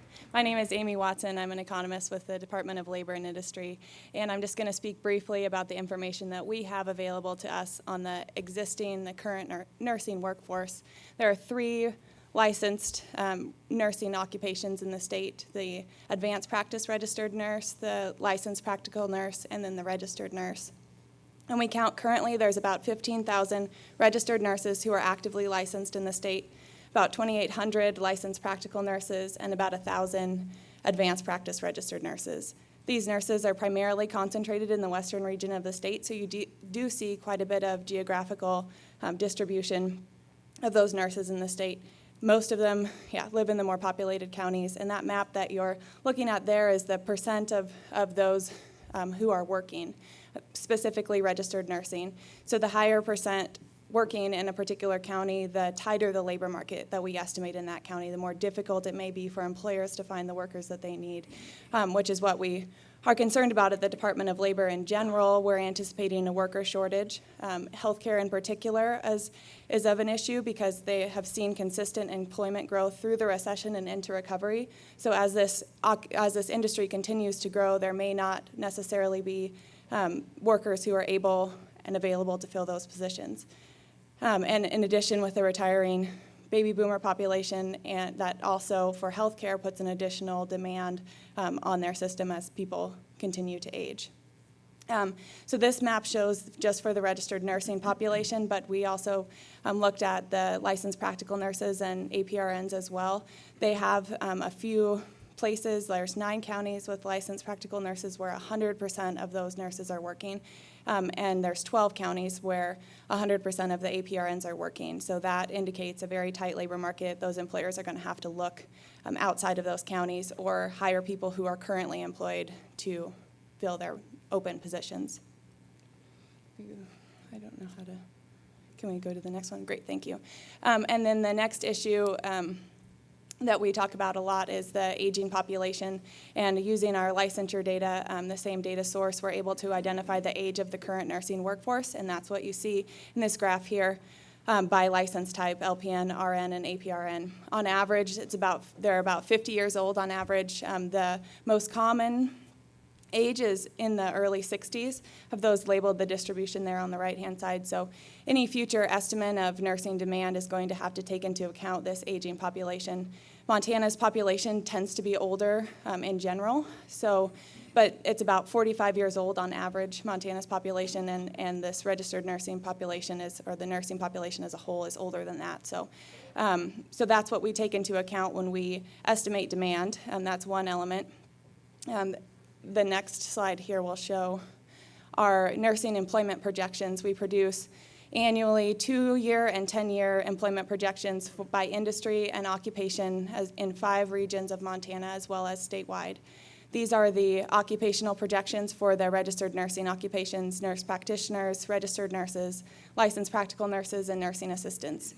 You'll see we estimate both openings due to growth, which results from an increase in demand for that occupation, and then openings due to replacements or workers leaving. So this would capture the retiring population or people who are just moving up in the career ladder or some other reason they might leave their job. So we estimate registered nurses have about 380 annual openings. The next highest is the nursing assistants or CNAs at 220. Followed by LPNs and LVNs at about 120, and then about 20 nurse practitioners. You'll see the minimum education requirement comes from the U.S. Department of Labor. It's not necessarily the education of those people that are working, but to enter the occupation, what that minimum requirement may be. And then you'll see the wages there as well. Thank you. I think Peter?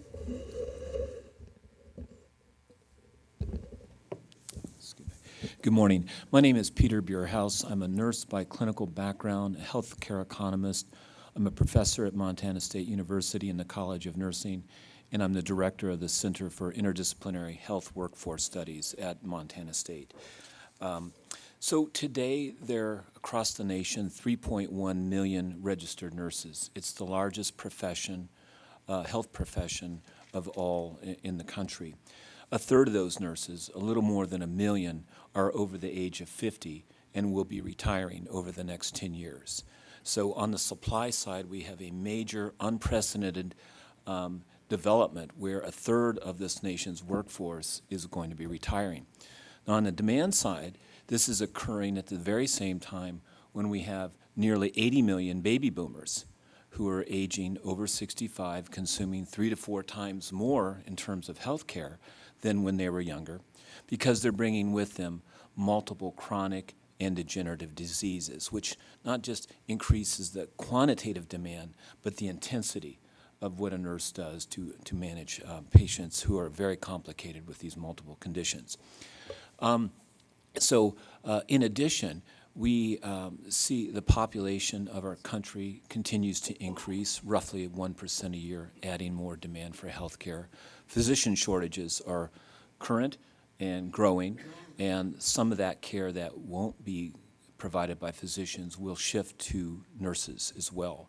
And then another factor on the demand side that will have a substantial quantitative effect, but also sort of a qualitative effect, and you'll see what I mean in a moment, is that we are undergoing a decade of health reform. And I'm not going to get into the details of that, but broadly speaking, those reforms will affect the nursing profession through its emphasis on improving our delivery systems to be more accountable ultimately for quality and costs, better coordination, greater efficiency.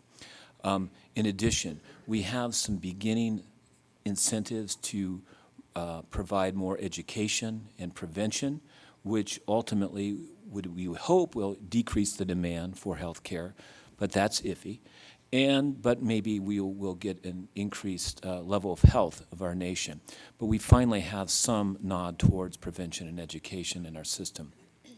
The insurance expansions is the third element. We're all aware of that here in Montana with the state's expansion of its Medicaid program, and then the number of states doing that, plus taking advantage of the state and the federal exchanges. We now have about 20 million people who are newly insured, heading towards 30 million. Finally, and perhaps the most fundamental and important of all these health reforms, is the beginning shift from a fee-for-service payment system that rewarded utilization of services regardless of their benefit clinically or their costs, but just do more, to a system that will reward providers based on the value that they provide, the outcomes, the quality, the resource costs.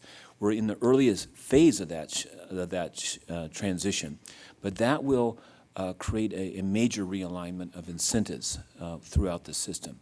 So what will happen with demand, with the aging population, the baby boomers, health reform? It's not clear. We're too early in health reform to have a good diagnosis of that. We know that some of these will have offsetting forces.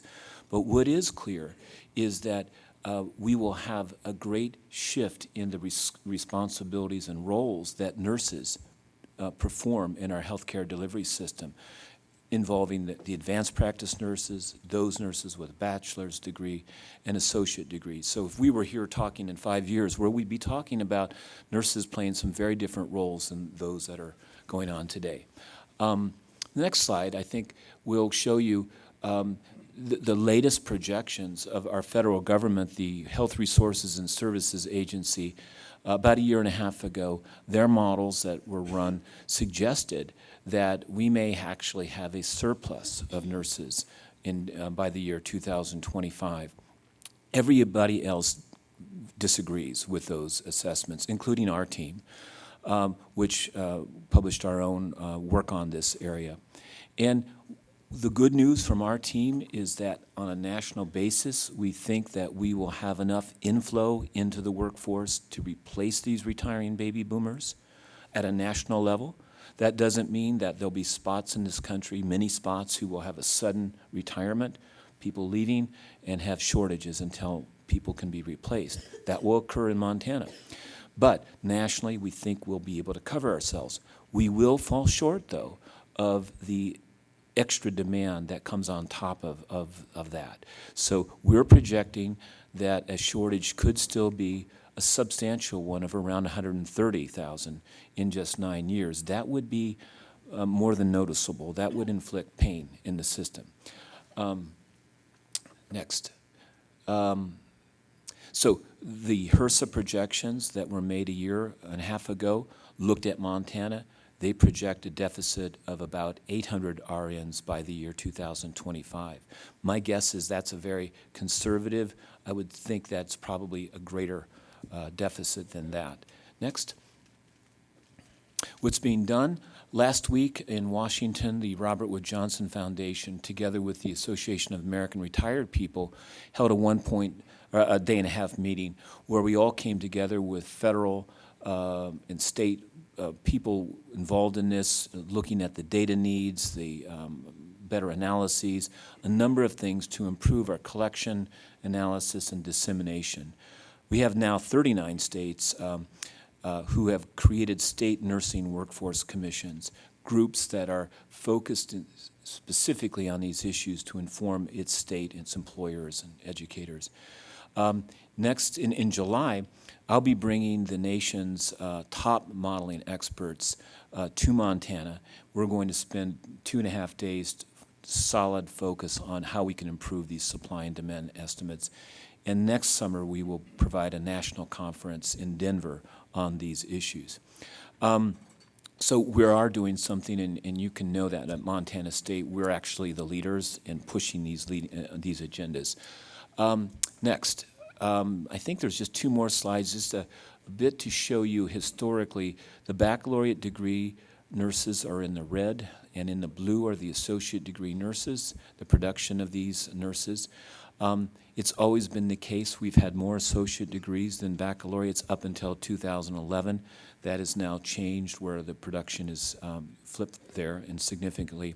I'm a little worried about this tailing off at the end of the slide of the associate degrees. That data, a few other things, beginning to make us a little concerned that we won't have the continued production of nurses, which our models rest upon as we project the future. So a little bit of worry on our side, but nothing yet definitive. And finally, this slide shows the growth of master's and PhD and Doctor of Nursing practice graduates exploding from 2002 forward, growing 4 times from about 10,000 to 40,000 nationwide. Thank you.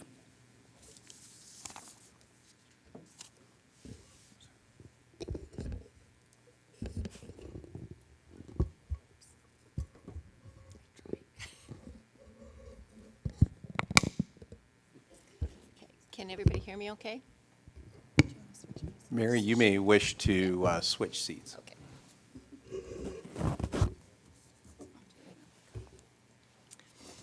So thank you for the honor of speaking today. My name is Mary Nielsen, and I am the nursing curriculum on the Tact for Healthcare Montana project. And as a nurse of 40 years and getting my 20-year pin with the university this year in academia for nursing, I have a deep, deep passion for both nursing and patient care in Montana. So for the past year, the Nursing Curriculum Committee, which consists of nursing education and healthcare employers from around the state of Montana, have spent 1 full year redesigning and developing the new Montana Nursing Common Curriculum. This is a project where academia and employers sat side by side, sometimes in hotel rooms, to develop the learning that will meet both employer and student needs. This curriculum provides an entry level into nursing practice that meets both student and employer needs. Our present curriculum, as it is designed, approximately 96% of our practical nursing graduates transfer into an RM program, either directly or within their first year. This does not meet the workforce needs for LPNs in Montana, and it does not meet the needs for the students who desire to be an LPN and have to compete for program entry with RN students. The new practical nursing program is separate and independent now of the associate degree nursing program. The associate degree nursing programs presently also have no opportunity for educational advancement without taking 1 to 2 more semesters of general education courses before being eligible to apply to a BSN completion program. The new design provides these graduates with the ability to enter directly into a Bachelor's of Science in Nursing completion program. So, next slide. The greatest change to the curriculum redesign is the separation of the seamless practical nursing to the associate degree nursing program and changing the Associate of Applied Science degree in practical nursing to a Certificate of Applied Science. This better aligns the practical nursing program with the LPN or licensed practical nurse scope of practice, both for Montana and nationally. The ADN-RN students are also now educated under the RN scope of practice from the very beginning of their program. There is a perception that one of the things that we have done is that we have actually decreased the content and the preparation of the practical nursing student. And actually, we really want to share that this has been an area that's been deeply looked at, and actually the opposite is true. We've increased the number of credits in the nursing courses, especially in the area of gerontology and community nursing, which better meets our growing geriatrics population, as we just learned. It also better prepares students for the changing LPN place of employment, which nationally and in Montana is transitioning more to community-based health care. The practical nurse, for the first time in Montana, is being offered on a campus in a distance, hybrid, online learning fashion, which is going to increase nursing education opportunities for rural and frontier Montana, which is one of our greatest areas of nursing shortage. This will occur on 5 different campuses in Montana. These changes better prepare the graduate nurse with current 21st century standards of nursing for individuals, families, and communities of Montana and nationally. The last curriculum change for nursing in Montana occurred in 2006. And as we all know, healthcare has advanced greatly since 2006. So the next slide. Thank you. So the revised curriculum does have a defined, oh, I'm sorry, we're still one slide back. I guess you advanced and I didn't realize that. Okay. The advised curriculum does provide a pathway for the LPN that is working to come back and advance their degree to an RN if they desire. The seamless progression from the ADN program to the bachelor's prepared RN completion programs meet the National Institute of Medicine's goal of 80% bachelor's prepared nurses by the year 2020. For Montana, this actually helps us meet that goal, especially with the increasing number of magnet hospitals happening across our state where this is a requirement for bachelor's prepared level nurses. The BSN or higher progression is also very important for Montana because it is providing us with nurse leaders and nursing faculty. And presently in Montana, there are schools that have had to decrease their enrollment of students due to not having enough faculty. The bachelor's degree RN completion programs are offered as a distance learning online completion with only 2 credits or 90 clinical hours, which can be completed within their hometown. That allows them to live, to work, and then to complete their bachelor's degrees within their own communities. Okay, now the next slide. Thanks so much. Okay, so in summary, the reduction in nursing costs is a huge benefit to students. For the practical nurse and the ADN-RN graduate, they will be entering the workforce and starting to earn a salary 6 months earlier. They're also better prepared to work within their specific scope of practice and responsibilities. The bachelor's degree RN completion programs can earn their RN salary and stay in their community while attending school. By educating students within their designated scope of practice, we are improving the quality and the safety of patient care for Montanans. And this is actually something that the Montana State Board of Nursing is seeing as a great need. It provides nursing education to populations of Montana that currently have no access. And last but not least, our projection is that it will increase the number of nurses in Montana. It will decrease our present nursing shortage, and as we have learned from Tyler, Amy, and Peter, it will also help us to be better prepared for the projection of nursing shortage and nursing faculty in the state of Montana in the future. Thank you very much.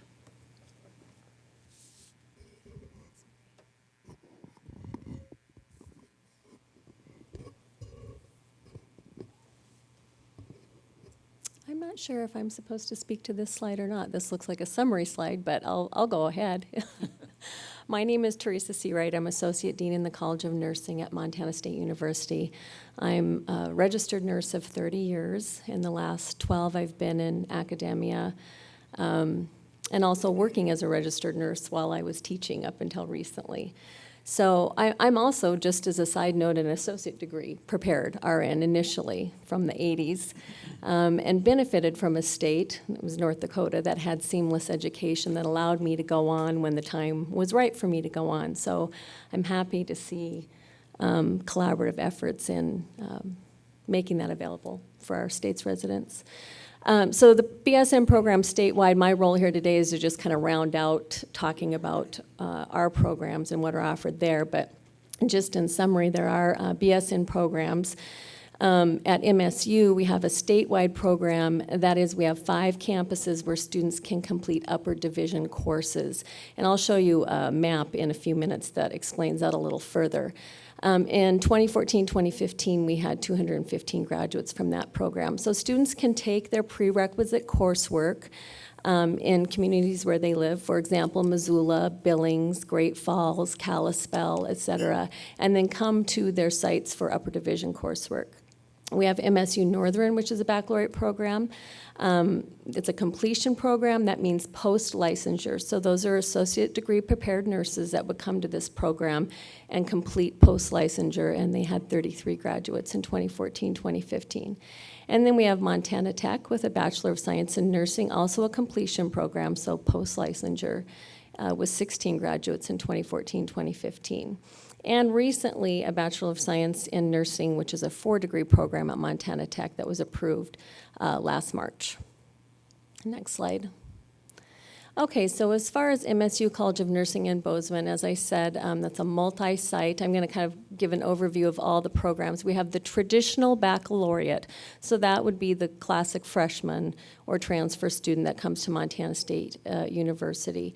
And right now, we graduate annually a little over 200. We are hoping to add an additional 16 seats to our Bozeman site. Again, I'll explain further how many are on each site in a moment. We have also an accelerated program, and so this is still pre-licensure. These folks come to us with a previous degree in something else, and we've had everything from, you know, people with history degrees, journalism degrees, music backgrounds. So really kind of a nice diversity of people that come to Montana or are already in Montana and pursue a bachelor's in nursing degree. And they complete this in 15 months as opposed to 29 months. So it is very compressed. The courses are typically 8 weeks long, for example, rather than 16 weeks long.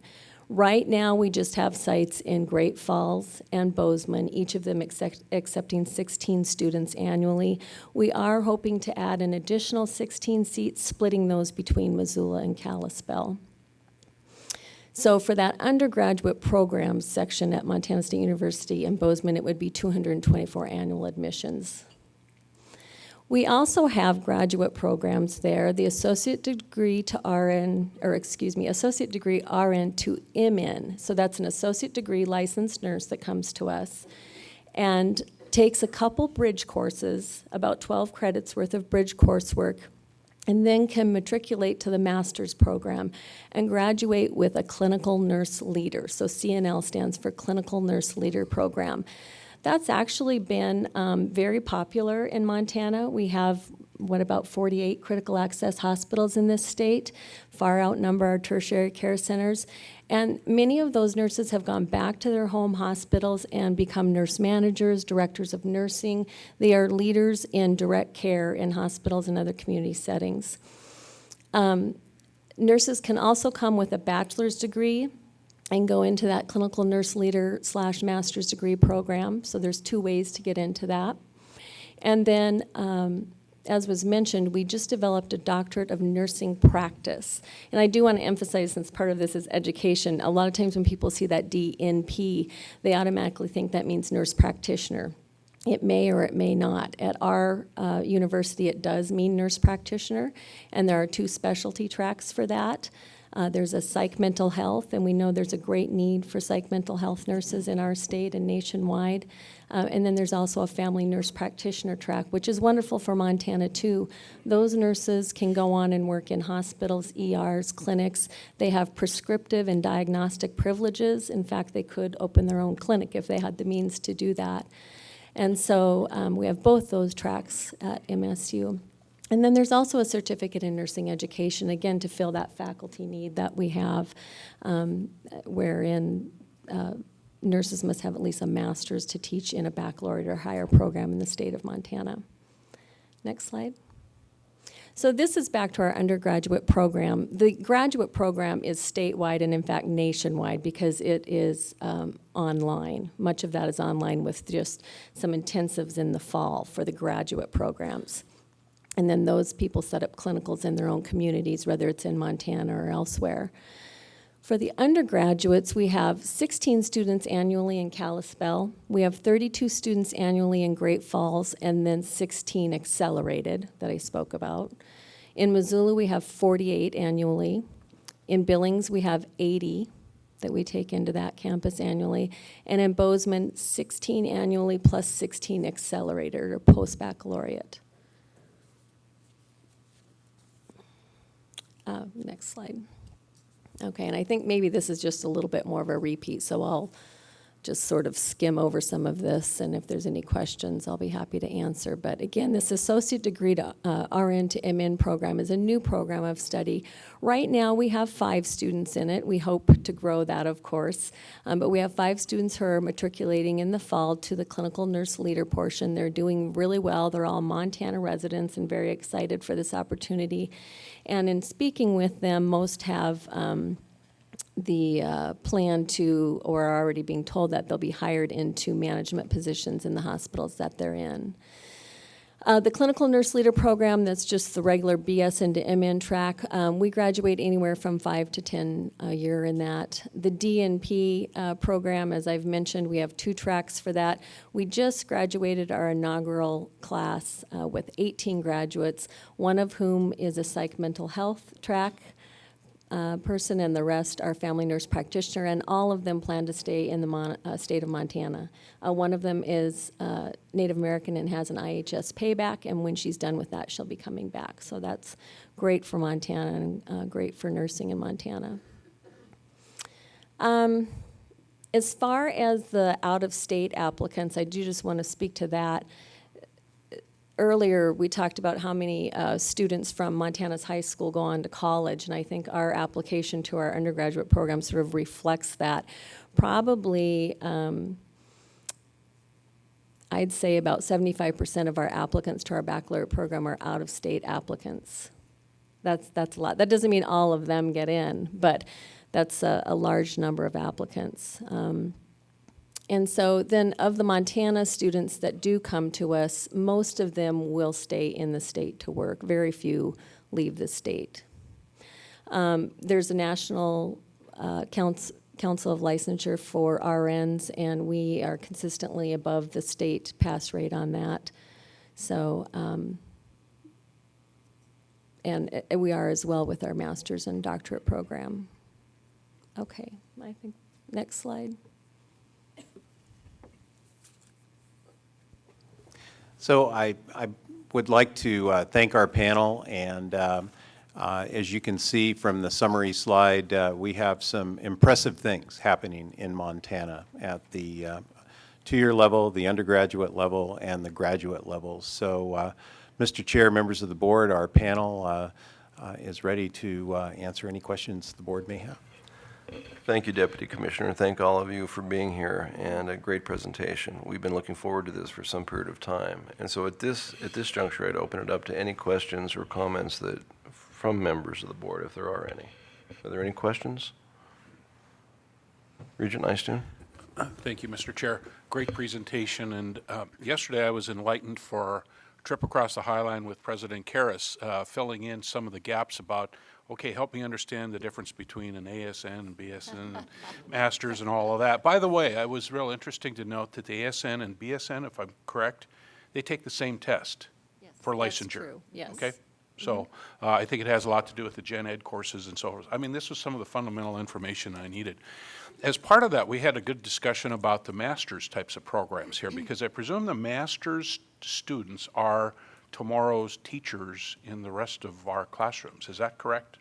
We'd like to hope so. Okay, we'd like to hope so. Some, Is there enough incentive for, I mean, you work hard for 3, 4, or 5 years to become a registered nurse. Is there enough incentive out there to really encourage and warrant taking another year or two potentially to get that master's, which I think ultimately is going to be critical for us to have in place to be able to teach tomorrow's nursing students and beyond? So one of the things I'd like to say to that is the incentive is very difficult, as everyone in this room knows, because you saw the salaries, the mean salaries that a registered nurse and a nurse practitioner can make, and that is very, very hard to compete with in academia. So the incentive is very difficult, and that is one of the main reasons that there is a great turnover in nursing education. So I guess as just a follow-up, I think that's something that the board and the university presidents and so forth should dial into, because I mean, it seems like that should be something we should be able to work towards bridging that gap, as opposed to just saying, well, that's the way it is. You know, because I think it's a fundamental issue as to how do we move forward here. So thank you. One other quick commentary is that while I found this to be very, very enlightening here and very informative, thank you all. You know, the nursing clearly captures a spotlight as to healthcare delivery here in Montana. But as I toured the various campuses this last year, it was pretty amazing to see all of the other allied health types of things, the EMT works, and the work that go on in addition to the nursing program. And so while I'm not trying to suggest that we have another hour discussion at a future meeting about that, but for somewhere along the line, it'd be interesting to see some type of report as to the other aspects of healthcare delivery that we do. I know there are folks that are evenings, weekends, and so forth that are there teaching our EMT folks and beyond, the CNAs and a number of the other critical types of jobs we expect when we call 911 or we call our local clinic or hospital. So somewhere along the line, Mr. Chair, if we could, maybe we could get a further update in that particular sector of healthcare delivery in Montana. Thank you. Okay. Regent Johnstone. Thank you, Chair Tuss. I would second Bob's comments and compliments. Excellent presentation. I'd be interested, Commissioner, if you could give us a little bit of insight into where we are in the analysis, evaluation, and potential discussion of the physician shortage issue that was raised before the board last November and then again in January. I think we agreed that we wanted to continue that discussion, that conversation, to see what, if any, role we had relative to the issue of physician shortage and education, and if we had a role, what it was and what we should be doing about it. Mr. Chair, Regent Johnstone, yes, we certainly have a role, and we have some discussions. In fact, received just a day or two ago from the GME Council recommendation they have to further the graduate medical education training opportunities in the state. I think that there's currently a feeling like a focus in that area may be the biggest bang for our buck, so to speak, in terms of return on the investment by the state, and so we're looking at that. Clearly, some expansion of medical opportunities is a worthwhile discussion. WWAMI is our provider, and I think we need some more conversation in that area. It's interesting. We talked quite a bit about this at the WICHE meeting as well, because it's certainly a shortage across the region. At the same time, as we have seen and as we know from our own discussions, there's a fair amount of new investment going into both allopathic and osteopathic medicine across the West. And yet, one of the discussions that we sort of had on the fringe is without residency slots and without GME opportunities, that serves some purpose, but it doesn't get you to the end. And there's kind of growing concern that we may produce more graduates than we have opportunities for clinicships and ultimately their residency slots. And so I think that the West is really sort of grappling with that right now, and especially as these new for-profit and in some cases not-for-profit models come online. I think we'll watch that and balance that. I know our partner at UW is certainly looking at that as we move forward. I think there are opportunities to expand the production there. It's more of a timing question, both for us, for our legislature, and ultimately for this sort of wave of increased production. It's actually quite significant. There's, I think, 3 new osteopathic schools going in and 1 allopathic. So it's, and besides the new schools, we're seeing increased production. South Dakota has just doubled their slots, or more than doubled, out of their own medical school. And so the ratchet is getting turned up on that, where we don't have a direct medical school of our own. We're probably not as closely engaged in that conversation as some of the surrounding states, but one that we will continue to watch. And I think we'll continue to move our GME effort forward, sort of full speed ahead, which ultimately provides a great return for us and the likelihood that we'll train doctors here and they'll stay here to serve our aging population. Additional questions? President Engstrom. Mr. Chair, if I might just add to Regent Johnstone's question. On July 2nd, the first class will graduate from the family medicine residency program operating out of Missoula and Kalispell. So those 10 students will graduate. And I don't know the exact numbers as of today, but a couple of months ago, I did hear that I think 6 of them at least at that time had planned to continue or to set up permanent practice in Montana. So that's a good, successful outcome for the first class. Mr. York. I'd like to comment on a project that we have moving forward, and this will save some time at the end of the day when everybody wants to get out of here, so I'll cut it from my talk. But we just recently received a grant. It's a $100,000 planning grant that involves career and technical education. It involves college and career readiness. Our focus in Montana for this particular grant is planning around the rural health care needs and creating good pathways that lead from high school to college. Chris Julian is part of our team. Renee Harris, who is located at MSU, actually wrote the grant. We're right in the middle of this at this time. The hope is that we make stronger links with our rural schools as well as all schools in the state to begin the process of kids moving into health pathways. We'd sure love your support in how we're trying to get this. The planning grant could lead to a 3-year, $2 million grant to improve this effort as we move forward.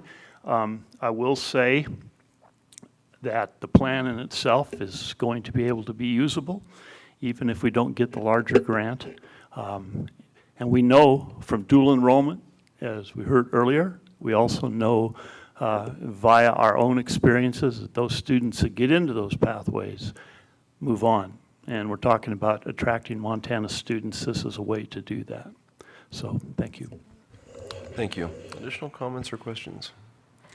Seeing none. Oh, excuse me. Regent Lazar. Thank you, Mr. Chair. I just had one observation from the presentation. I thought you did a fantastic job. I love the process that you guys went through in delivering the presentation.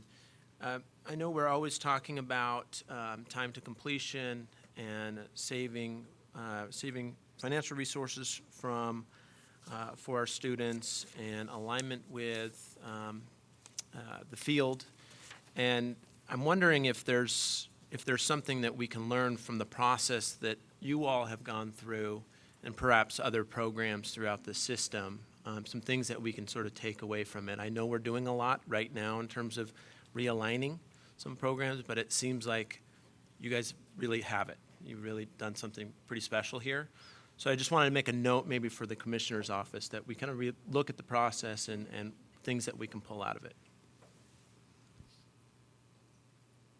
Mr. Chair, Regent Lozar, you're absolutely right. And I would just like to commend the nursing faculty who, over the course of the past year, have spent hundreds and hundreds of hours basically taking the curriculum apart, the old curriculum, and putting it back together. And I think really listening to the needs of business and industry and looking at the competencies, the knowledge and skills of the curricula and focusing on it. So it was hard work, but I think it's going to pay off. Siri. Thanks. Thank you for the really helpful information. And I just looking at this last slide, wanted to ask the question, I think for any of you really to respond to, but looking at the increased number of graduates and, the streamlined curriculum that's hopefully going to increase production, I mean, what sort of impact is that going to have on the projected, 800 person shortage in this area? And, and if I'm an employer looking in one of these high need areas, is the system doing enough to meet my needs?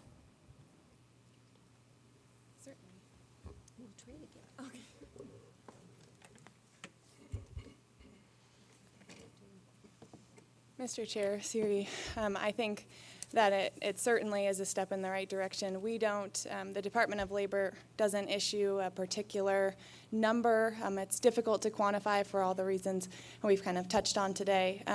But I think it's definitely a step in the right direction. And as the labor market continues to tighten, it will become even more and more of an issue in Montana. If that answers your question. Did you want to add? I think that's a great question, and it causes me concern because these are just estimates, these are numbers, and what I think would be important is a more active system of data collection, feedback back to the schools, this cooperation with the employers, so that we're nimble. We see a trend, we can adjust quickly so that we're avoiding large gaps in either supply or the demand.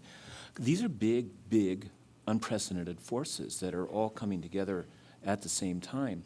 And I'm a little concerned that we're underpowered in our terms of our data collection and analysis.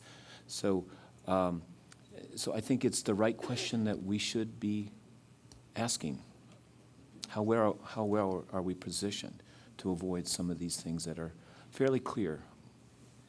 So I guess just a kind of follow-up comment, I think it's probably really important to continue this conversation and continue monitoring as, and not just let this go after today's meeting, so.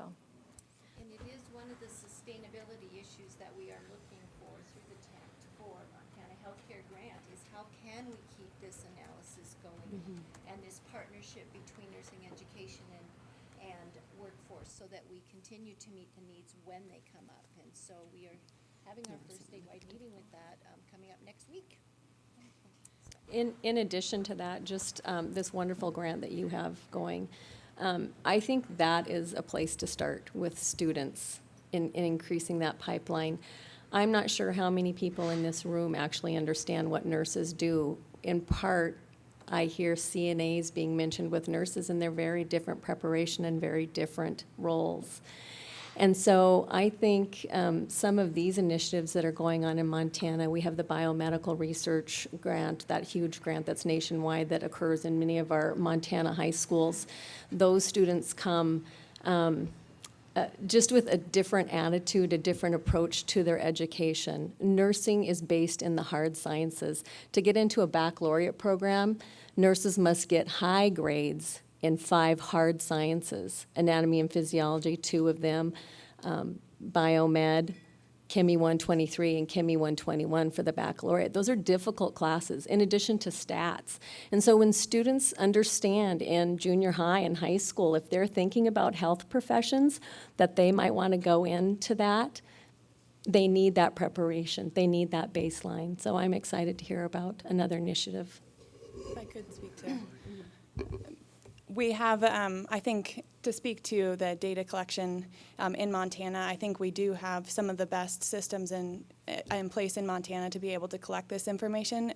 It's very difficult and perhaps not necessarily cost efficient to collect a really high level of detail to be able to measure exactly what that shortage is. But we're working to be able to measure that, as I'll kind of allude to something that we'll talk about in a later committee, but we're working, the Department of Labor and the Office of Commissioner of Higher Education are working on developing a statewide talent development pipeline report that will look at workforce outcomes for students at the MUS system to determine if the MUS system is really meeting workforce demand. Are there students actually graduating in these programs and working in Montana? Do they stay here? Do they have good workforce outcomes? And I think that will shed a lot of light, particularly on the nursing program in the state, and I think there'll be some overlap there.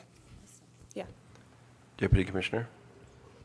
Mr. Chair and Siri, that's a great question, and I just wanted to add a couple of things. One is the work that we've been doing through the Healthcare Montana grant is increasing outreach to the rural communities through enhanced e-learning opportunities, enhanced apprenticeship opportunities, and I think one of the biggest ones, as Dr. Bierhaus mentioned, we don't want to see the production at the two-year and community colleges go down. And we also want to see those colleges as access points for people who would like to eventually get their Bachelor of Science in Nursing degrees. And I think with the growth of the Associate of Science to BSN opportunities through e-learning delivery modalities across the state is going to help people in those more remote rural communities enhance their educational advancement opportunities.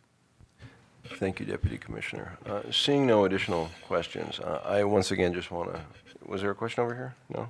I want to thank you. This has been a great presentation, a good conversation, and something that this board is clearly interested in. So thank you for being with us today. Before we go to a break, and we're at that point in the agenda where everybody probably needs a break, I'm going to turn the microphone over to Regent Homan. In addition to the agenda, that we typically take care of a piece of our agenda through the Montana Associated Students at this meeting every year. So, Regent Homan, the floor is yours. Thank you, Mr. Chair. Two things from the Montana Associated Students. One is our annual Administrator of the Year award, and the second will be introducing the new leadership of MAS for the incoming year. So I'd like to invite President Sonia Tariki up to the podium.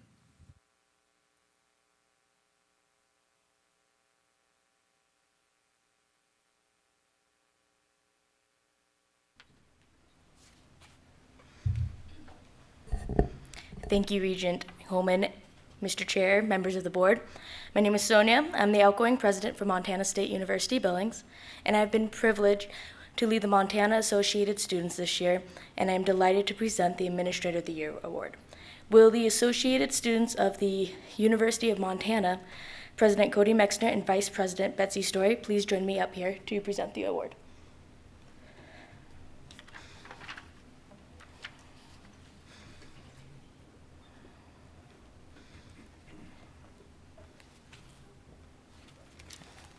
Chairman Tuss, members of the board, thank you. This award this year was voted on by the Montana Associated Students, and it goes to President Royce Engstrom for his leadership and steadfast dedication to shared governance and academic excellence during a campus and truly system-wide crisis. We felt that it exemplified his genuine passion and concern for UM, the MUS, and our students' success. It is for these and many other reasons that MAS voted to award him with this award this year. So thank you, President Engstrom, for guiding UM through many difficult challenges, and thank you for all you do for the system and its students as a whole.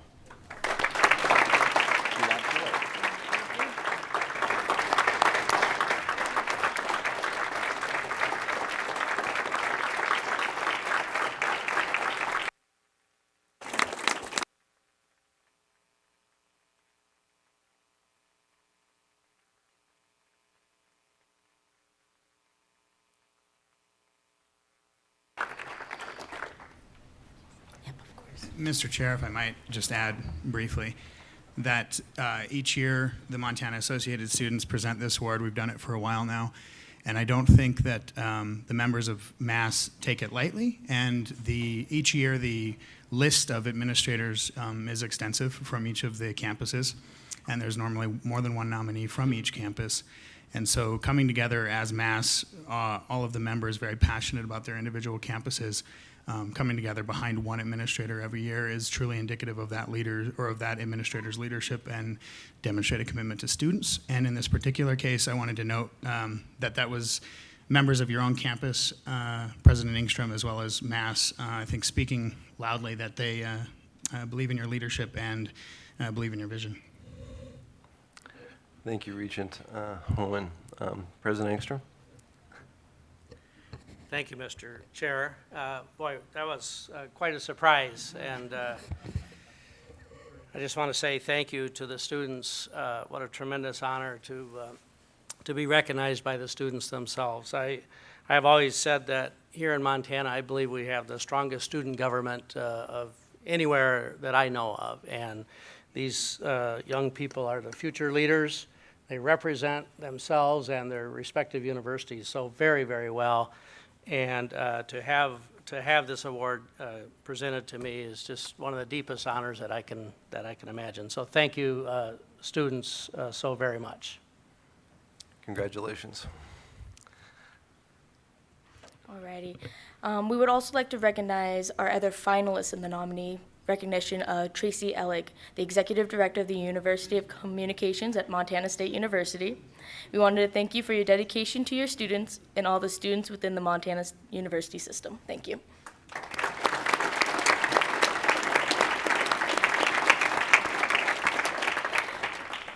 Now I would like to introduce the new elected MAS president for this upcoming year, University of Montana's Sam Forstag.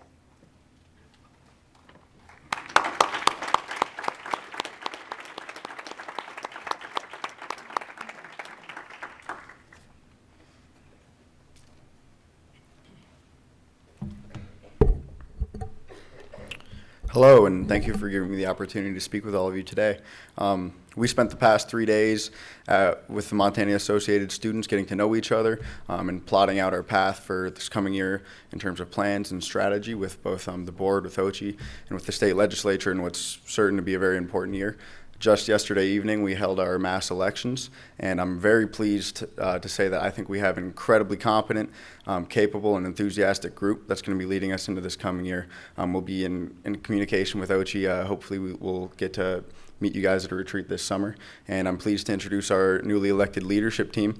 I should preface it with the fact that I'm the newly elected president of ASUM, no longer Cody Meixner, unfortunately. But our newly elected vice president external is Garrett Leach, the new president of ASMSU. Our newly elected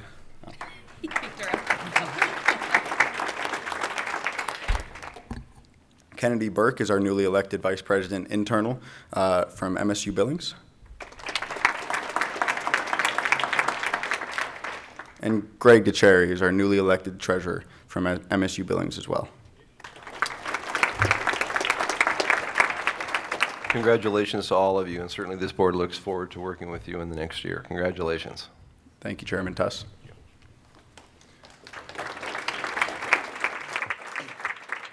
With that, we are going to take a 15-minute break. Thank you. Okay, we will begin once again. And we are at the point in the agenda for the two-year education and community college committee, and I would turn the floor over to the chair of that committee, Regent Nystuen. Thank you, Chair Tuss. This is going to be exciting. We have 4 items to discuss this morning and to provide the board and the audience with an update. The most, probably the largest item will be the co-requisite design task force, where we are in regards to that. Secondly, a really super interesting study that was done for Missoula College, community of Missoula, by the Montana Department of Labor and Industry about workforce developments and training opportunities for us in the greater Missoula area. It's a pilot project that's that's truly fascinating. We've also got two other items, Rev Up External Evaluator Presentation and Healthcare Montana Update. And so this morning, to kind of cue this up here, I've had the privilege as chair of the two-year committee of the Board of Regents to be involved with a very great task force that's associated with Complete College America. There were about 7 or 8 of us you'll see here soon that attended a conference from across the United States with regards to Complete College America, math pathways, and especially the co-requisite design that we've got going. Not long ago, Eric Rose, Bob Makwa, and John Seck and I had a great conference call to do this. So we're honored now that we have Interim Provost Makwa with us. Who knew that he would ascend to such great levels of leadership here to be part of our committee here. So with that, Bob Makwa has created a presentation for us this morning. John, what additional comments would you have about this item on our agenda? Mr. Chair, members of the board, I would just like to say that I'm very grateful to the team from Montana who traveled to Atlanta. We had, as the chair mentioned, we had 8 people, including Regent Nystuen, it was pretty exciting to be one of 13 states to be selected for this initiative. And this is an initiative that's not only sponsored by Complete College America, but it's funded by the Lumina Foundation, the Michael and Susan Dell Foundation, and the Carnegie Corporation of New York.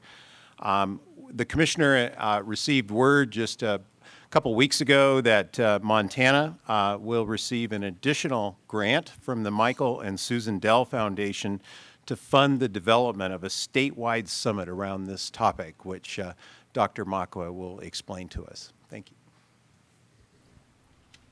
Well, Mr. Chair, members of the board, Commissioner and Deputy Commissioner Seck, I appreciate this opportunity. My name is Bob Makwa, and I want to take us back 4 years when Deputy Commissioner Tyler Trevor, excuse me, kicked off an initiative, performance funding, and the initiative was to develop this budget allocation model to incorporate some aspects of performance funding within the state system.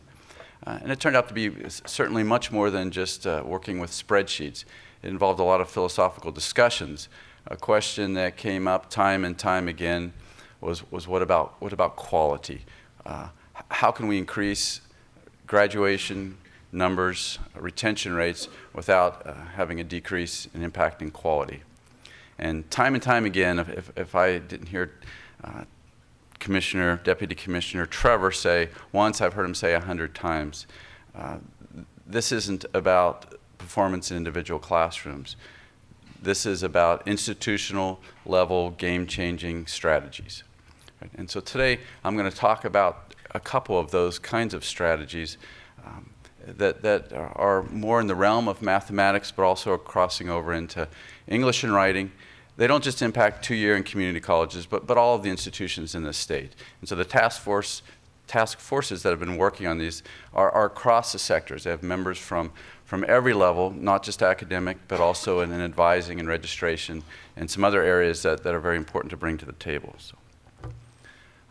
So these are the goals, and right now I'll sort of lump together both of these initiatives, Math Pathways and the Math Co-Requisite Model. Pathways is at the implementation stage right now, whereas the Math Co-Requisite Model, we're just launching into that.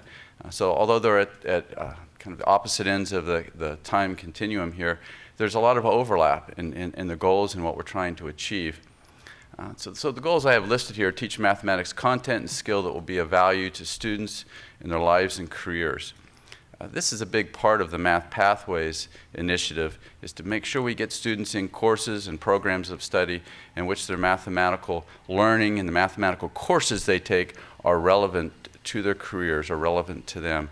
And then the latter one is to increase and accelerate student success in mathematics. And so time is the energy of college completion. We need to identify those areas where students are churning and are not being retained, where we see lots of attrition, and address that. And so that's what the math co-requisite model is about. In terms of math pathways, some of you have seen this pie chart before. This pie chart includes data from over about 5 years from the Montana University system, about 16,000 students. You can see the blue piece of pie is identified as STEM majors, and then the rest are a variety of other majors and programs throughout the university system. These are all students who have taken or enrolled in college algebra, Math 21. So for many years in the state of Montana and nationwide, college algebra has been the default math course for students coming into a university system. That's in contrast with in mathematical departments, college algebra is designed and delivered as a gateway course or an entry-level course, a prereq course, if you will, to a calculus sequence. And so the material that's taught in college algebra courses is to prepare students to take calculus. Well, the majority of those majors and programs identified in this pie chart students will not be taking calculus. In fact, many of the students of these 16,000 students are taking Math 121 as a terminal course, right? And so it's not necessarily relevant to their program of study. It's not necessarily relevant to their career goals. And so students aren't doing well. And we've seen data before where approximately 50% of our students have not been passing this course.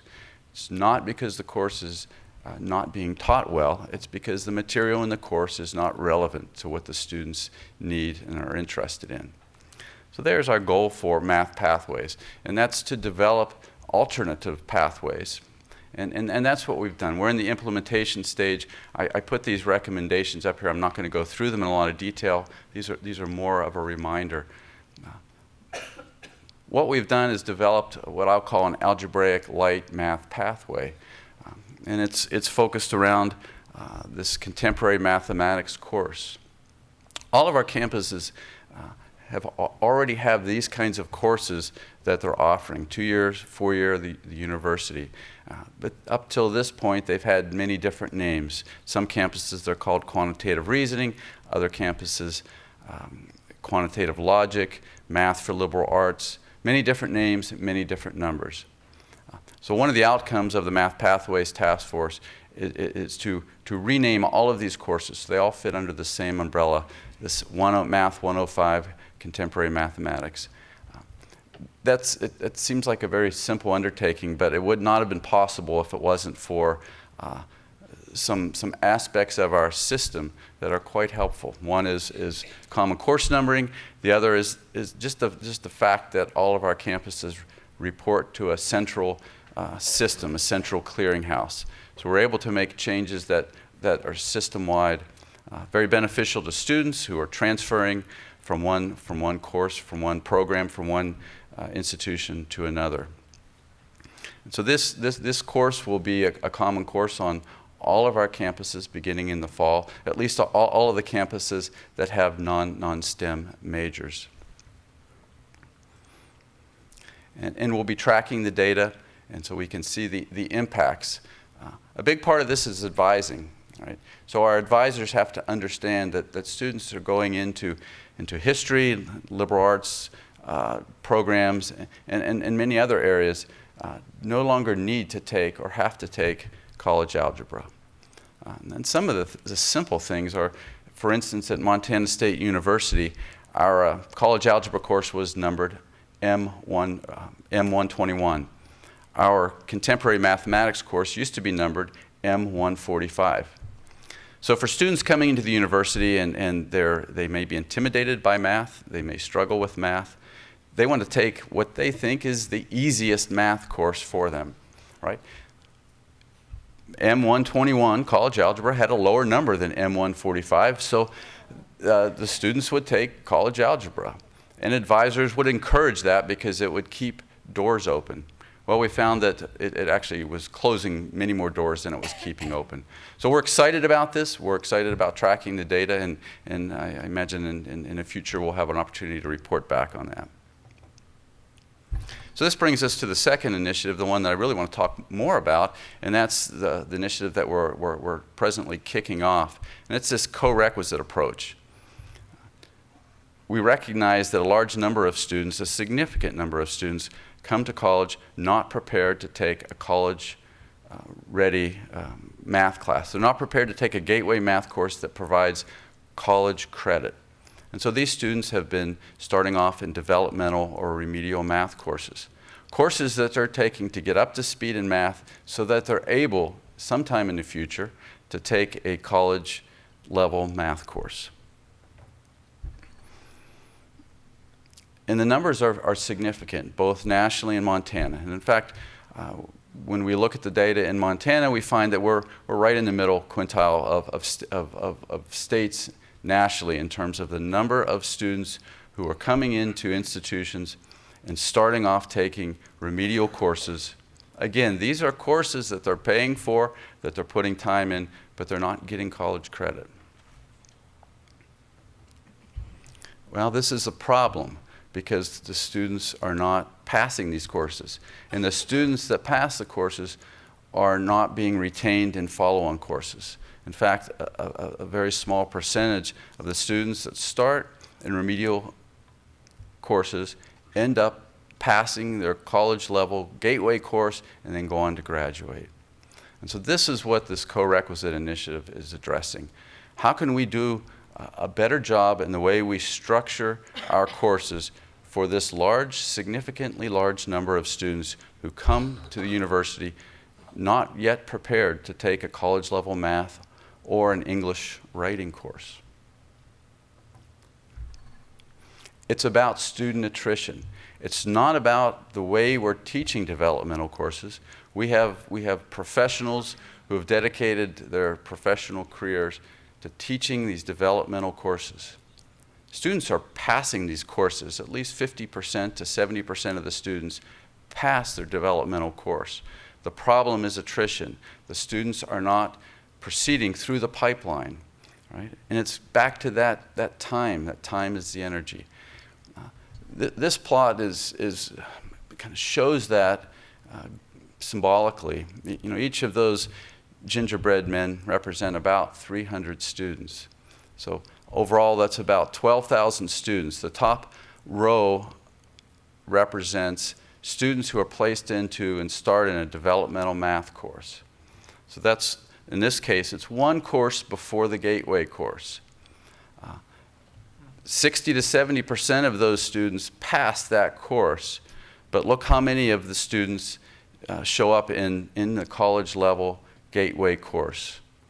And then continuing on, how you can see the decrease in the number of students that occurs when they earn a degree. And it gets worse, right? Because we have a fairly large number of students that start 2 or 3 courses below this developmental level. And they end up, the percentage of those students that end up earning a degree is less than 5%. So this is the why, right? This is why we're doing this, because it is a problem, and there are ways of addressing it. And the co-requisite model represents an alternate approach to non-credit bearing developmental courses. So the goal of this co-requisite model is to get students in a course in which they can earn college credit their first semester. Think about the non-traditional age student, the single mother who's working full-time and has children, or the returning veteran, and the students who just graduated from high school but did not have a good productive mathematical experience. These students are working hard. They start in a developmental course, they put in a lot of time, and in the end they realize they're just still getting started, right? They haven't even started a college-level course. Our goal here is to get students in a college-level course when they come to any of our institutions. The students will complete their gateway course the first or second semester when they come to the institution. and they're going to learn and earn college-level credit with integrated academic support. So that last piece is the key to this. Just-in-time learning, just-in-time tutoring. We're going to give the students exactly what they need so they're successful, so they can learn the mathematical content that they need for their programs and for their careers.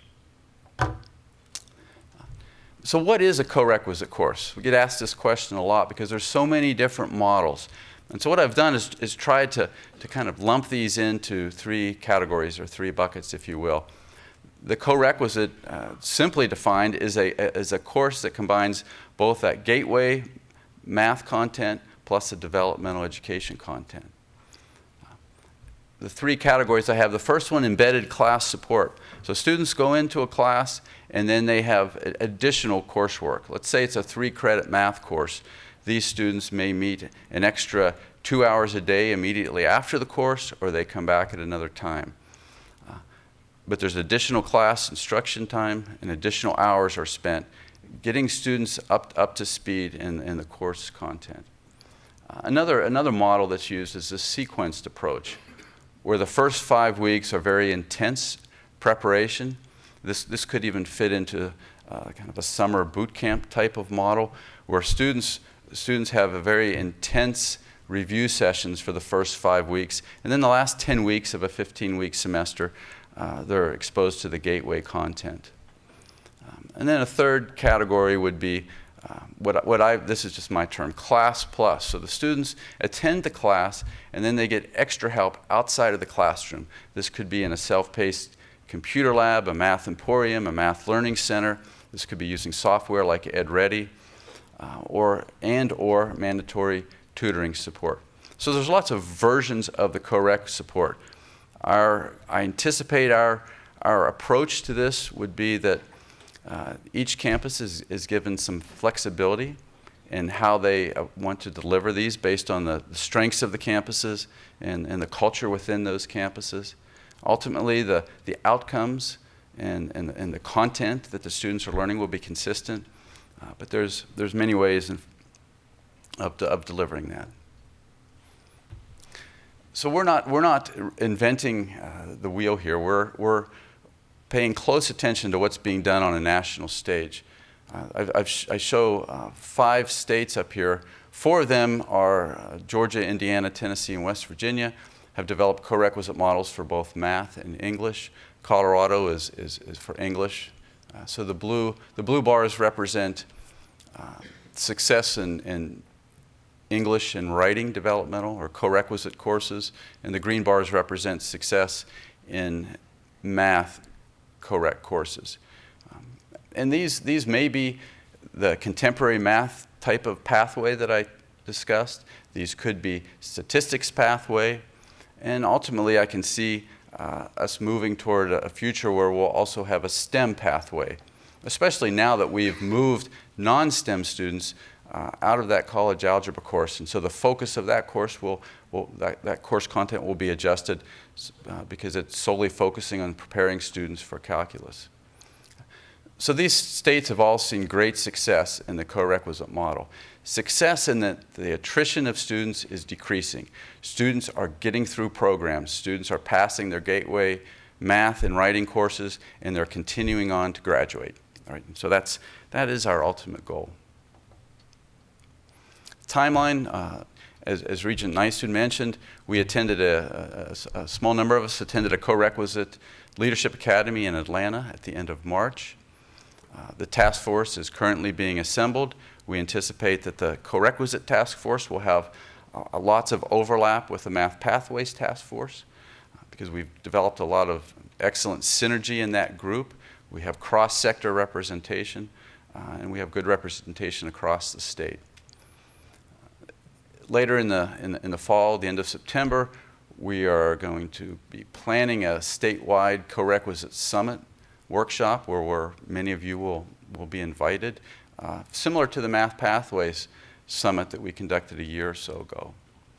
We'll develop recommendations, an implementation plan, and we anticipate full-scale implementation of these models beginning in spring of 2018.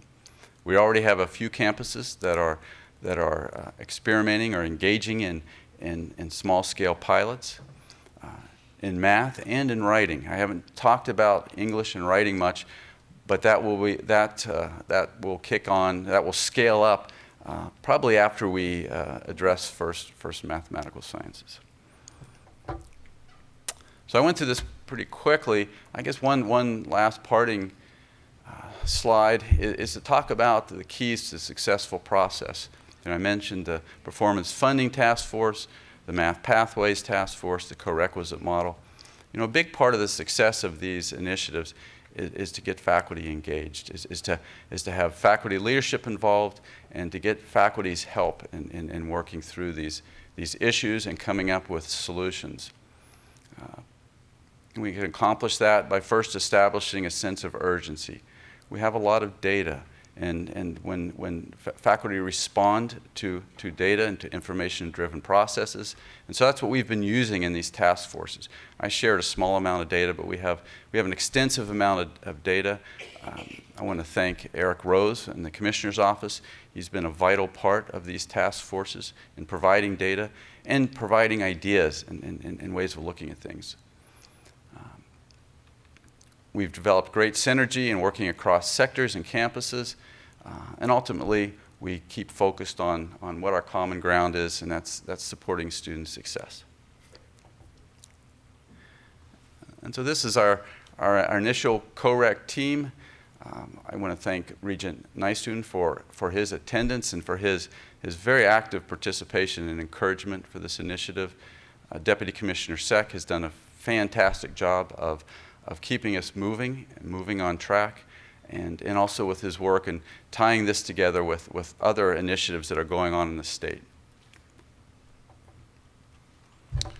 So, Mr. Chair, members of the board, and deputy commissioners, this concludes my presentation. I really appreciate your time. I'm happy to address questions. Thank you, Provost. At this time, let's have some discussion. Mr. Commissioner. Mr. Chair, if I could, this is right at the heart of what I was talking about earlier today in terms of, are we the great equalizer, or are we enrolling students with little chance of success? I think one of the criticisms raised at this plenary discussion was that historically this has been the group that we've spent the least on. And I really think that if we're going to change the model, this is the type of work that we need to do. Deputy Commissioner Seck would tell you, one of the first meetings we ever had, we said we really got to tackle our developmental ed issues. It's sort of a blight, and until we address that, I don't think we are the great equalizer. I think we're helping students helping them amass some debt and sending them out into the street. And it's programs like this that really can move the dial for a number of students that are at risk coming in and move those forward. So I just want to take a second to say thank you to the group that attended the CCA convening, but more important, thanks to the group here in Montana that's moving this effort forward. We're investing some of your Regent priority monies in this. We believe in this, and I want to give it as much support as I possibly can from my office. Thank you, Mr. Commissioner. If I recall, Deputy Commissioner Seck, this is a faculty-led initiative. Is that correct? From the ground up, which in some respects could be rather unsettling for people saying, you know what, I came here to do this, but we're changing the model. And so the faculty-led aspect of this has been very intriguing to me, correct? Mr. Chair, absolutely. In fact, beginning last year, the Math Pathways Task Force was led by Professor Jim Herstein, and this year it's led by MSU professors Rieberger and Lund. And so that's the key to success, I think, for this work, is that it has to be faculty-led, administratively supported. Regent Homan. I think every time we've talked about this that I've sat on the board, I've spoken about my support of it, so I don't want to belabor that point. But I do think that for far too long, our system has focused too much on students that aren't at risk, which you just alluded to, Mr. Commissioner. When we have so many students who are at risk but can be extremely successful when they're given the tools they need to succeed. And I think the future for our growth or growth in our system is pulling those students through. I think the future that we have is getting students who need remediation into our universities and then out of them. And that's where we can actually garner a lot of new students and a lot of new success. So I really applaud this effort. It's a model that actually worked for me in my individual studies, and I think it's going to really revolutionize, and I really mean that. I think that revolutionize is exactly the right word there, the experience that a lot of undergraduate students have in the system, and I think it's going to revolutionize the outcomes that we're producing as a system. Thank you, Regent Homan. Other questions or comments from the board, from the Commissioner, Regent Lozar. So I second what Regent Homan mentioned in terms of applauding these efforts. I look at this chart with the people on it, and I see a lot of loss of hope, and I see a whole lot of loss of money. It's a loss of money from the state. It's a loss of money of students putting into paying for college. And I guess my only thought here is if we have to try to convince people that this is urgent, I think we're failing in some way. I mean, this is obviously urgent. This needs to be known. We need to take some action quickly. And I'm new to the process, but I see spring 2018. I wish that was spring 2017. So I don't know what can be done to sort of speed it up. But this is something that's incredibly urgent, and I hope we can find a way to get this deployed quickly. Good comments, Regent Lozar. Other questions or comments? Let me just interject here. One of the questions that I had while we were attending this conference is, how do we ensure that the rigor is still there, that this isn't just an easy route to ultimately get a diploma on a stage a few years from now? How do we maintain the rigor, and how do we ensure that some levels of accreditation aren't at risk because we have created a different type of a math pathway, if you will, for our students here? So, Deputy Commissioner Seck, might you have some comments about that? Mr. Chair, I do, and I'll ask Professor Makwa to make a few comments as well. I think it comes down to the faculty who are teaching the Gateway math courses and the assessment of those courses. And these students are not assessed any differently than the students who test directly into college-level math. But Professor Makwa, do you have any? Well, I think that's the key to it. The learning outcomes, the expectations of these students, whether they're in a co-requisite model for the Gateway course, or whether they hit the ball out of the park with their ACT scores and they're the top students in our state. They're all assessed the same way. In the end, they have to meet the learning outcomes for these courses. We will certainly track these students more carefully as they proceed in subsequent courses, and that will tell. That will tell how successful we are. Based on data from the other states that I showed, they're overwhelmingly successful. In fact, they're slightly more successful than the students who are not taking the developmental courses. And perhaps that's because some of the specialized, just-in-time, extra student support that these students are getting. So I think that's a very valid question, but it's one that hasn't been lost on us, and it's one we're tracking and following and paying careful attention to. And again, it's not about teaching these courses necessarily differently. It's not about faculty not doing a good job in the classroom. We're really talking about a paradigm shift. We're talking about changing the structure of the way we deliver Gateway mathematics and English and writing courses. Any final comments? Deputy Commissioner Seck. Mr. Chair, members of the board, I just again want to express my sincere appreciation and gratitude to everyone who attended the meeting in Atlanta, and most importantly, all of the faculty and members who are working on the Math Pathways Task Force. Thank you, Deputy Commissioner Seck. I guess, Seck, from here, I guess I'd be real curious as to who would find any issues regarding this. I think from here it's wheels up, and we're going to take flight with this. Is that a fair assumption from the folks around the table and in the audience? Okay, thank you very much. Next item of business today is the Montana Department of Labor and Montana University System Montana Talent Pipeline Project Did I get all those P's in there? Pipeline pilot project for Missoula College. So we've got a wonderful group of folks here today helping us provide the background on this. And so with that, Deputy Commissioner Seck, would you do the introductions for us, please? Thank you, Chairman Nystuen and members of the board. This is very exciting to introduce this topic today. This is a continued effort of the partnership we've been talking about for the past couple of years with the Montana Department of Labor and Industry and the Montana University System. And basically what they've been working on is a prototype on basically how the state of Montana is committed to producing the high-quality workforce that meet the demands and needs of our employers, and how do we know what those demands and needs are. So we have a wonderful panel with us today, and I'm going to ask, as we did earlier, each panel member to introduce themselves as they speak, and I believe we're going to start with Amy, or Kirk. Thank you, Chairman, members of the board. My name is Kirk Lacey. I'm the Director for Industry-Driven Workforce Development Partnerships, which is the joint appointment between the Montana Department of Labor and Industry and the Montana University System. As you may recall from an update report from the last Board of Regents meeting, this last year we've been focused on a number of pilot projects that are dedicated to fostering stronger collaboration, alignment, and coordination between the two agencies to support fulfillment of the workforce development needs throughout the state.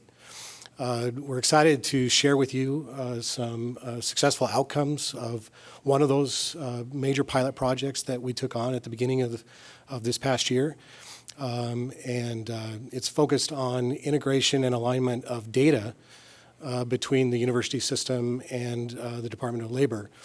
What we set out to do with this project is to combine the data sets between the Department of Labor and Industry and the university system, and to begin with one college as a pilot campus to begin a framework analysis to develop a talent development profile, a pipeline profile, which is intended to provide an assessment and analysis of characteristics of students that are flowing through the college at the college level, as well as each academic program offered within the college.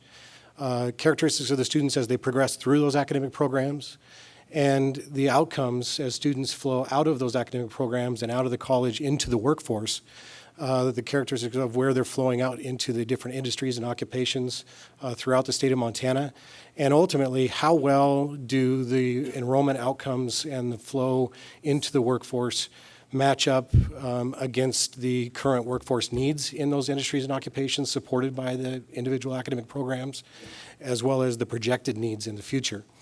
With that, we're excited to share with you the results of phase one of this project, which is the individual college level pilot report for Missoula College as the initial pilot campus. There's two dimensions to what's been created in this effort. One dimension is what's in front of you, and what's linked online on the agenda is a comprehensive labor market outcomes report, which is more focused on the linkage of the progression of students out of the college and out of the academic programs into the workforce, and how that lines up with the projected needs within the workforce areas.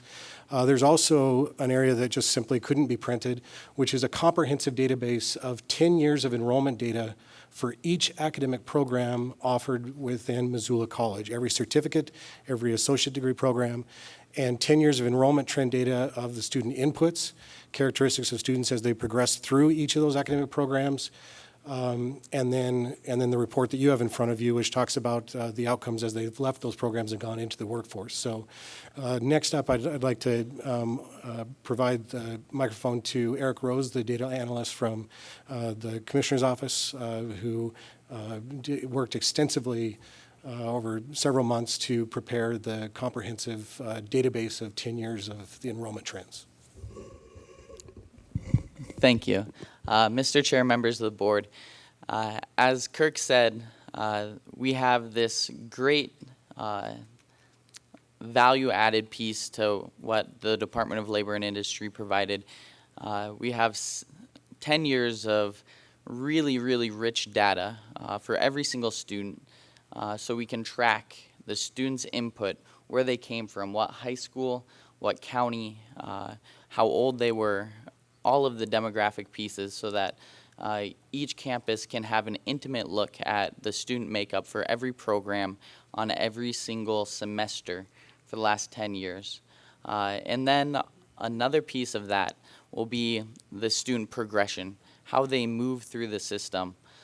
So we'll be looking again, 10 years, semester by semester, program by program, of the retention rates of those students, which typical retention rate is first-time, full-time student. This will give them the opportunity to look at first-time, part-time, or continuing part-time, continuing full-time, so they can break down and see where the retention problems are, where's the success in retention, what's the different kind of student populations that they're looking at when they're trying to figure out where the problems lie and where the successes lie, what's the drivers of success. They'll also be able to look at remediation rates and success rates in remedial courses. They'll be able to see graduation rates. Did a certain professor increase graduation rates during their tenure?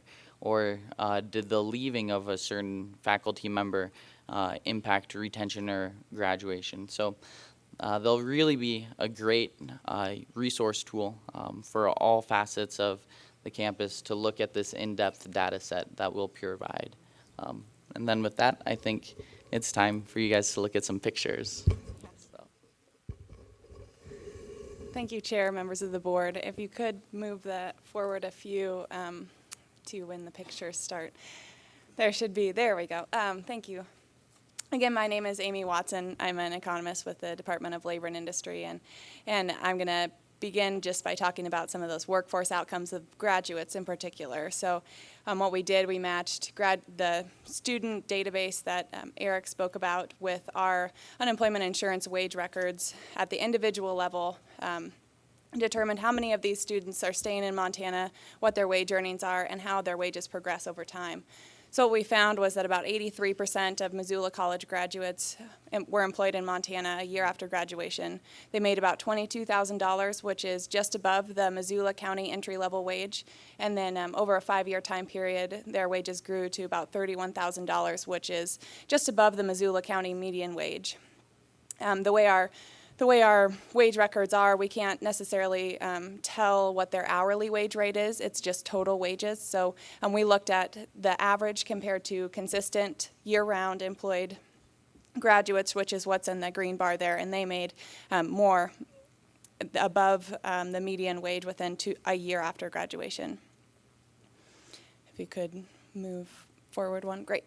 We also looked at where they were located. So Missoula College identifies Missoula and Ravalli County as their local service area, and we were able to determine that about 74% of those graduates who were employed in Montana a year after graduation did in fact work in their local service area. So they are doing a good job supplying their local labor force in that area.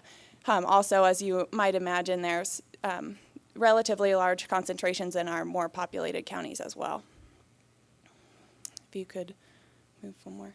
And so kind of delving into what was our primary research question is, does the supply of Missoula College graduates meet their local workforce demand? And we looked at it's a simple question at face value, but difficult to answer. So we looked at it through essentially 4 different lenses that are outlined in the 3rd section of the report you have in front of you. And what I'm beginning with here today is the workforce outcomes by program. So looking at what employers are actually paying for these graduates and if they're valuable in Montana. So you have percent employed on the x-axis there and real wages on the y. And so those programs that are more towards that upper right-hand corner have better employment and wage outcomes than those programs in the lower left-hand corner. They are listed in size order from graduation, beginning with the program that produced the most graduates, which is the General AA program from Missoula College. That also corresponds to the size of the bubble there. General AA students tend to make about $15,000 on average a year after graduation and have employment outcomes of just between 75 and 80%, which is below the average. And one thing we also take away as a conclusion from kind of this element of our analysis. On the other hand, we have the registered nursing program. That is number 4 there up in the farthest right-hand corner. They have wage outcomes that are significantly above the average for all students, about $40,000 a year after graduation, and 95%, above 95% are employed in Montana in that year after graduation. So it does look like this data show that is a valuable program to local employers in the state.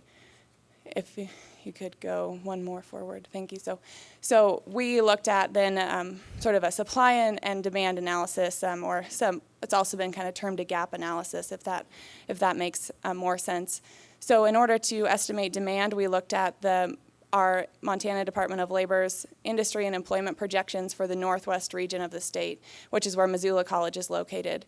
That's what we use to determine demand. But because Missoula College isn't the only college in that region, we didn't want to assume that they needed to be meeting 100% of the demand in that region. So we define demand as a range, and that's what you see as the bracket there.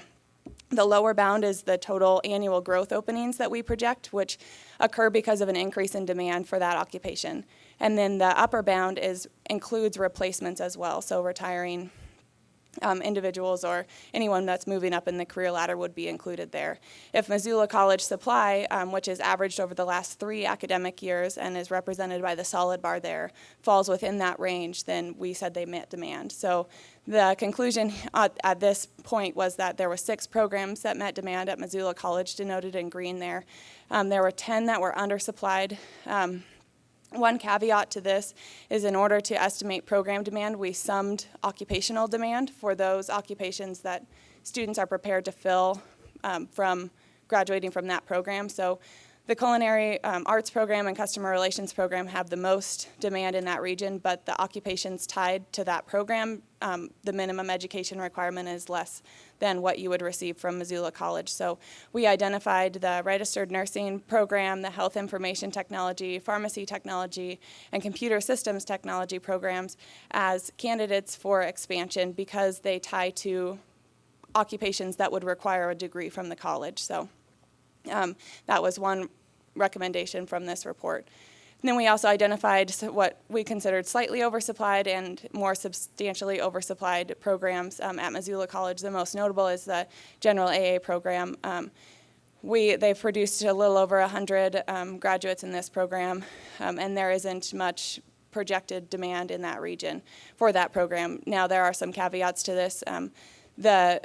This is just the Northwest region. Whether all of these graduates are necessarily supplying that region, or perhaps they're moving outside the region, it may not be quite as severe as you're looking at here. But this is the conclusion from that analysis. So then the next analysis was by occupation. And the advantage of this analysis is we're able to focus in just on those occupations that are in high demand in the Northwest region that Missoula College may be able to supply. So the bolded occupations are the high wage occupations, which we defined as above $20 an hour or more on average. And so the registered nursing occupation, again, we find to be undersupplied, which is consistent with all of the other analyses we've done to this point. And then there's a few programs there's a few occupations that don't tie to any programs at the college. So those would be potential areas for new program development if they were considering that. And then lastly, we did the supply and demand analysis by industry. So in this case, we still use the Northwest region. We project, for example, the healthcare and social assistance industry about 430 annual openings. And based on actual employment outcomes data from our wage records, we were able to determine how many graduates go into that industry after they graduate, and it made up about 22% of demand that we project in that industry. One caveat to this, of course, is that industry demand also includes doctors and surgeons and people who may not be able. I don't necessarily want to suggest that number should be 100% per se, but it does help the college understand what they're producing relative to the size of the industry and what we project it to grow in the future. So then I think I'll turn it back over to Director Lacey. Thank you. I also wanted to acknowledge Barb Wagner is also on the team with this project, the chief economist with the Montana Department of Labor and Industry, has provided exceptional leadership with this project as well. Ultimately, with this pilot project and what the highlights that we just shared with you, it's involved literally months of significant amount of time, effort, and energy by my colleagues here. I just simply convene meetings. But pulled them together and produced what's in front of you. But ultimately the key thing, and I think a few of you board members mentioned this in a previous update, is that a key thing to all of this type of a pilot project is whether or not and how it can be effectively used to guide strategic planning and leadership at the college level, at the academic program level, and how can it be used to support fulfillment of the workforce development needs throughout the state. Throughout the process, we've asked several college deans to review what we've been putting together, the framework of the data that we've been pulling together, both the reports as well as the extensive 10-year database, and have received extensive confirmation that not only we're on the right track, but we've pulled together a product that is a fluid product that can continue to be updated over time, but that can be useful at the college level and at the department program level to support strategic planning in recruitment, retention, student support, placement, and ultimately program review and revision, program prioritization, and new program development proposals. With conclusion of phase one of this project, our next step is to take the framework that has now been validated by the deans as being useful to them, and creating a statewide system level report that will include the same types of data that you see in front of you and extensive 10-year database for statewide analysis that will be broken down by region of the state, as well as each academic or each college within the state, and then again each academic program. So we have a system level and a state level analysis to provide, and then from that each college can then be disaggregated from that for an individual report like you see in front of you for Missoula College. So we're very excited to share the results of this effort with you, and look forward to September when we can share the statewide system level report with you.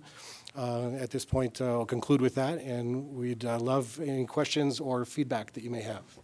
Thank you, Director Lacey and team. Regent Johnstone. Thank you. Very interesting, particularly for me, because I spent a couple of years thinking about this in Main Street, Montana. So it's good information.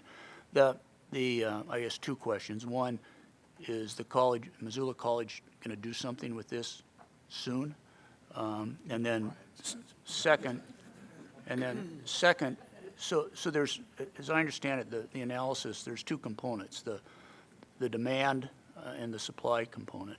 On a statewide basis, it would seem to me it might be easier to get the demand thing out earlier.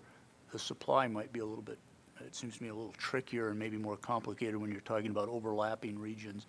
I guess I would just encourage you to, if you can, get the supply information or the demand information out quickly, because individual units, I think, can actually take that and make judgments even before you have all the supply information.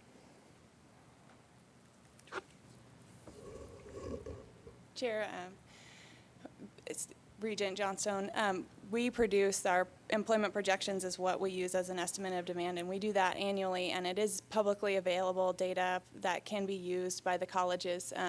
It's by region, so the Northwest region for Missoula College and the other colleges in that region, and I think that we should have that information readily available before the statewide report is developed. We will use that data to measure demand in the statewide report, so that's the next step, and we're happy to kind of distribute that to the colleges or work with the colleges to understand that data, whatever works best for them. Thank you. Regent Homan. Yeah, thank you, Mr. Chair. Thanks for the hard work on this study, and thanks to Dean O'Brien for going along with the study and helping us create a pilot to launch over the state. I was really excited about it on the conference call, and I have two questions. Well, three. This one you don't have to answer. It's more hypothetical, but I'm really curious why we haven't done something like this much earlier. because it seems like it was a good idea. So whoever had that idea, kudos. And then my actual questions are: one, when you get to actually doing it statewide, will you be able to? I know you can regionally see where the demands are. Will you be able to break it down? Me not understanding this type of modeling, will you be able to break it down to see which schools are actually fulfilling that need? So in that, I mean, if Missoula College has, or if Missoula as a region has a need for whatever, it doesn't pick a major, it doesn't matter. And that need is actually being fulfilled. Is that fulfillment coming from Great Falls or Havre, or is it coming from regionally? Because it seems like that's an important area for us to assess how we're spending our money and planning our programming. And then the second question there is, well, actually, I'll let you answer the first question. Okay, thank you. Mr. Chair, Regent Holman, you are correct. We will be able to identify where that demand is stemming, where the supply for that demand is stemming from by college, so we can identify the student. It is individual level data at the college level, so we can identify where those students came from and where they moved to. And yes, it's the short answer. Great. I like the short answer. And then my second question is, would this be something that we could or would, perhaps we're planning on doing relatively annually, maybe so now that we've done it, maybe we can do it every couple of years and and we'll reassess the situation?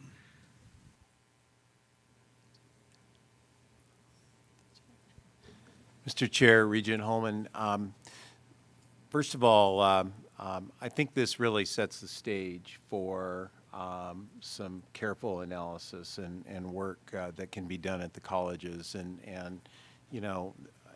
an amazing amount of work has gone into this. And so I think what we will be measuring is working with our partners at the Montana Department of Labor and Industry to look at the timeline for how we can update this on a regular basis. And I'd like to also just make a very quick comment about your previous question.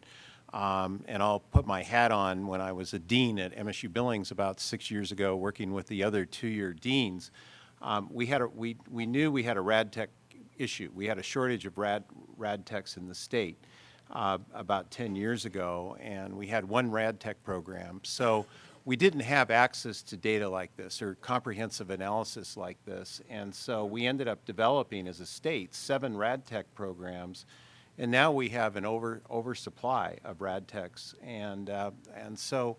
I think this really gives us the ability to make some strategic decisions in planning. Okay. I've been watching Dean O'Brien back there, President Engstrom, for a minute here. So I've asked Dean O'Brien a couple times, so is this one of those things that's going to sit on your shelf and draw dust?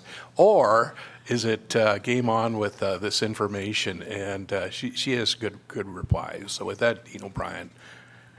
Thank you, Mr. Chair. And Regent Johnstone, to address your earlier question as well, we have been, and quite frankly, have already been using this. Excuse me. We have a department chair and kind of leadership team retreat planned for Tuesday, Wednesday, and Thursday of next week. And this document will be one of the foundational pieces we'll be using to make our data-driven decision-making. And particularly, it's on page 44 of your book, and it was also the chart, the kind of gap analysis. Is there any way we could go back to that chart? It's the one with the bookends and the colored, right there.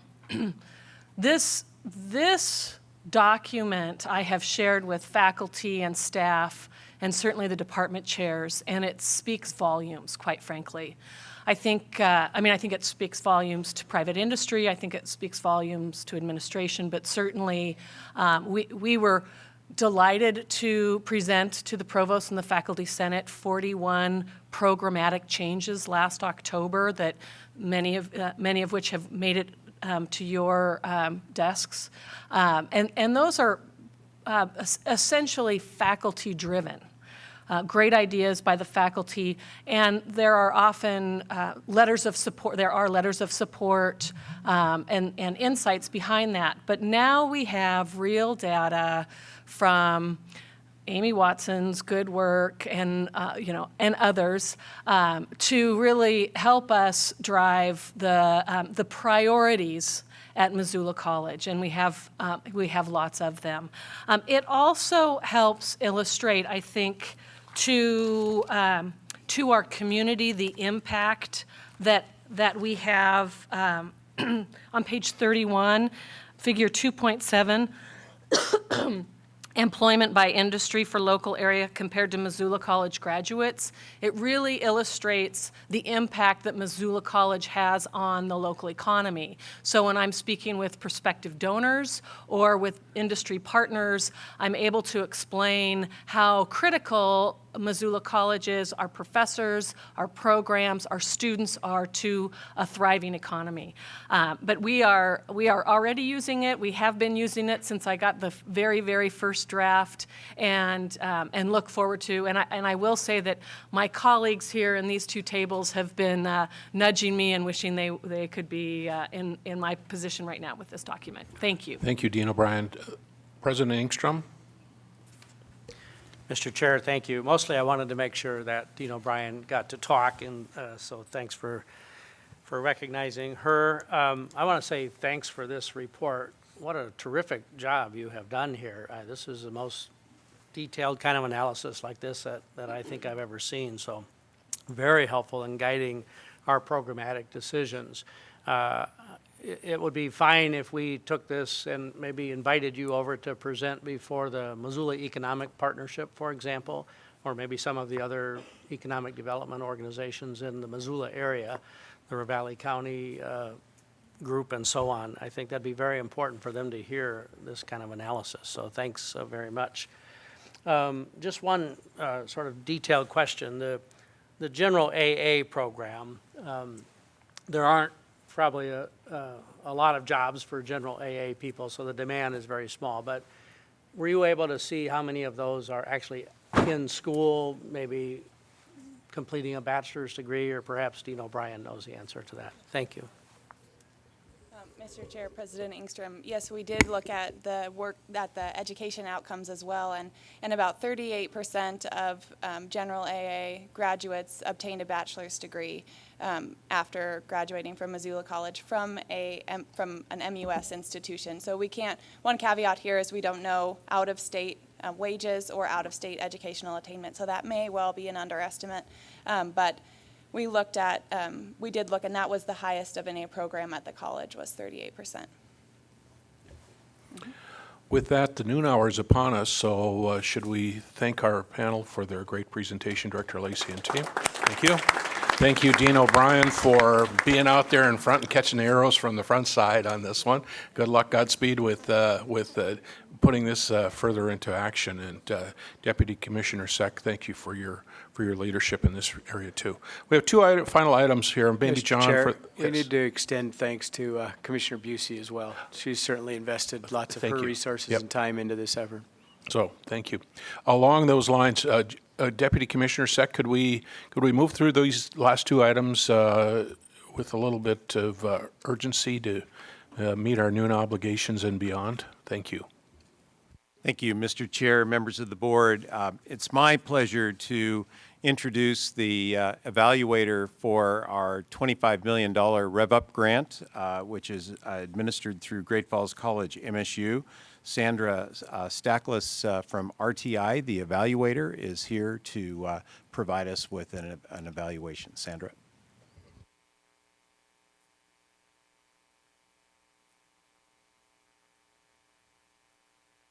There we go. There we go. In the effort of time. No, we want to make sure we hear your report. So thank you. Good. Fair enough. I'll just skip my introductory comments. Essentially, we're about 2/3 of the way through our project. We're about halfway through the evaluation period. Both TACT grants that we have in the state have a significant percentage of the budget that's focused on having a third-party evaluator look at the impacts and evaluate kind of the impacts. So Sandra is part of RTI International, which is a part of both TACT grants. Okay, thank you, Matt. So in the interest of time, I'm going to kind of skip through these slides rather quickly. You can look at them on your own. And you also have kind of a cheat sheet that was provided to you today that you can see kind of an overall view of Rev Up. As Matt alluded to, I am going to move right to slide 4, if that's possible. There we go. Up, one back. So here we are. So just to give you a little bit of an idea of where we are, I mean, Rev Up is a large TACT grant. It's $25 million. It's around 3 of 4 rounds that they had. We are at the point where a lot of the inputs have been put into place. So the 13 colleges have implemented around 40 programs. There's more than 250 impacted courses. And to date, it's served about 3,400 students. And it's kind of met its goals in terms of overall student services. What we're trying to turn our attention to now is to look a little bit about the impact and the outcomes of the program. And the challenge of this for an evaluator of TACT grants is this timeline. So we start in fall 2013, implementation happens in 14, and we are at spring 2016. So what we're really talking about in terms of outcomes are some interim indicators of where we might be headed. So with that in mind, one of the big, TACT is really intended to increase the connections in a very simple way between industry, the economy, workforce, and the education system. That's kind of the overall vision. And one of the ways that the program Rev Up has worked on doing that is building those connections by implementing industry-recognized credentials. Most of the 1- and 2-year programs that are part of TACT, those 40 programs, have included new industry-recognized credentials. It's a challenging data context because the industry credentialers collect the data, and they typically send them to students, and the system really doesn't get to know how this is playing out. So we have to kind of collect data in other ways. We did a survey of this year's students, and we learned that about 75% of the students have earned industry-recognized credentials through their Rev Up program, and about 85% expect to do so before graduation. So this is really impacting most of the Rev Up students. And we will be looking as, part of the mix of interventions that go into student outcomes when we get to the point where we can look at employment rates and we can look at income.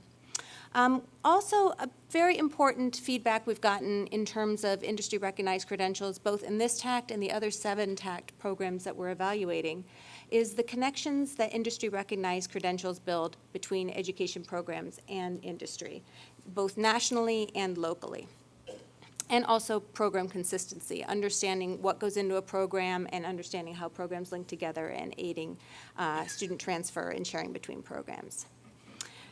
Next, I'll talk a little bit about the, this is slide 5 or 6, I think.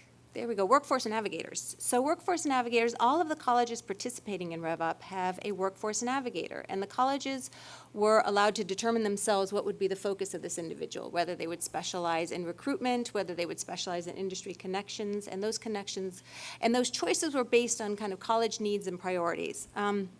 In terms of recruitment, that varied a lot by colleges. Some colleges focused on recruitment a whole bunch. Overall, it's about 18% of the students that we surveyed reported talking to a workforce navigator about whether they wanted to join the program. But at some colleges, it's much higher.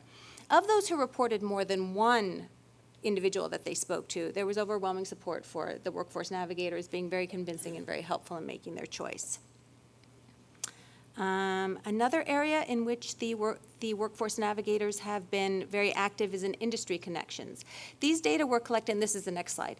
These data were collected by the workforce navigators keeping logs of their contacts and how they've worked with industry. And these are from 7 colleges who have maintained these logs and have a priority around industry connections. They've reported being in contact with 579 different employers, visiting about 30% of those. And also these contacts, they discuss a little bit about what these contacts are about. They're about the opportunities, they're about hiring students, about curriculum feedback. And also I think expanding and offering more opportunities for business and industry to connect with the colleges aside from the kind of more traditional in career and technical education, you have the advisory boards, which I think there's an understanding, in some cases they're very lively, in other cases they're just kind of on paper and not real active. And this provides more of an opportunity for industry to connect with the colleges. And we've heard that both from faculty looking at the role of the navigators and also from members of the representatives of employers. In terms of enrollment and retention, which is the next slide, this is comparing fall 2012 enrollments to fall 2015. So this is kind of this smaller gap. What I know overall, there's been kind of a decline in enrollments. Rev Up programs over this time saw a 33% increase in enrollments. There's a lot of reasons for that. I mean, there's a number of programmatic things that are going on. The programs often had waiting lists, and so now they've expanded and they were able to, fill the new slots, and they still have waiting lists. There's been quite a bit of marketing and outreach, and also the role of the navigators in recruiting students, we think might be part of the story here that we're telling. In terms of retention, 68, this is retention for 2014 fall cohort for either they continued the second year or they earned a credential. So for Rev Up programs, it's about 61%, and it's 61% for all two-year programs.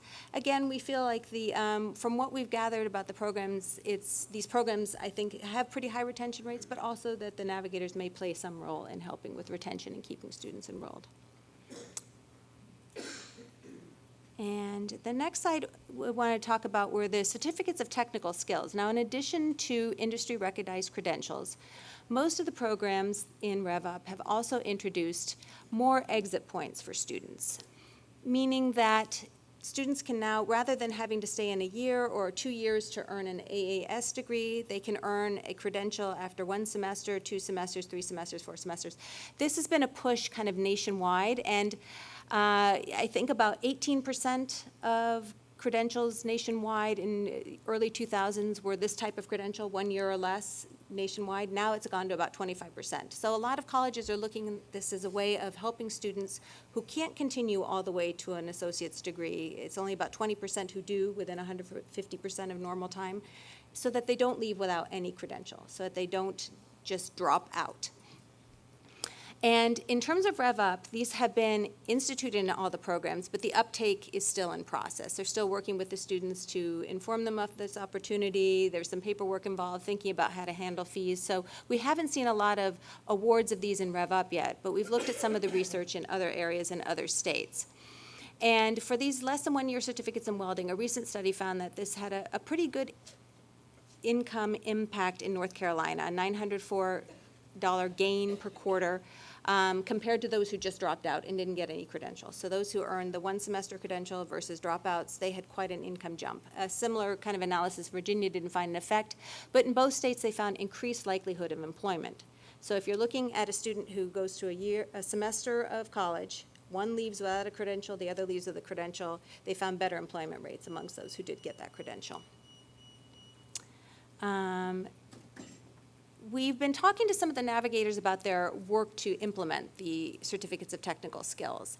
And we got some feedback from, this was actually in Great Falls. This is the next slide. Slide 10, I believe, yeah. And where we're talking about, so what does it mean to implement these certificates of technical skills, to introduce students and faculty to these credentials, get them awarded, get people aware, and make them interested in this. So the navigator in Great Falls looked at the most recent fall 2014 to summer 2015 cohort. They had about 84 students in welding, and 51 of them either got a credential or they continued on to the next year. Looked like about 36 were ready to drop out. So they were trying to figure out, well, can we get these students either to continue or get them to earn some kind of certificate? So one of the things that they've done is waive the graduation fee, and the navigator has also contacted these students to talk to them about, what would it take for you to continue, or what can we do to make sure that you earn this credential before you leave? And so they worked with students to help them complete their graduation paperwork so that they would earn this certificate if they weren't able to continue. And from this, they reduced the number of these unsuccessful student outcomes by about half, from about 40% of those who had originally enrolled to about 20%. And so we are going to monitor this and kind of see how that plays out in terms of student outcomes as the program continues.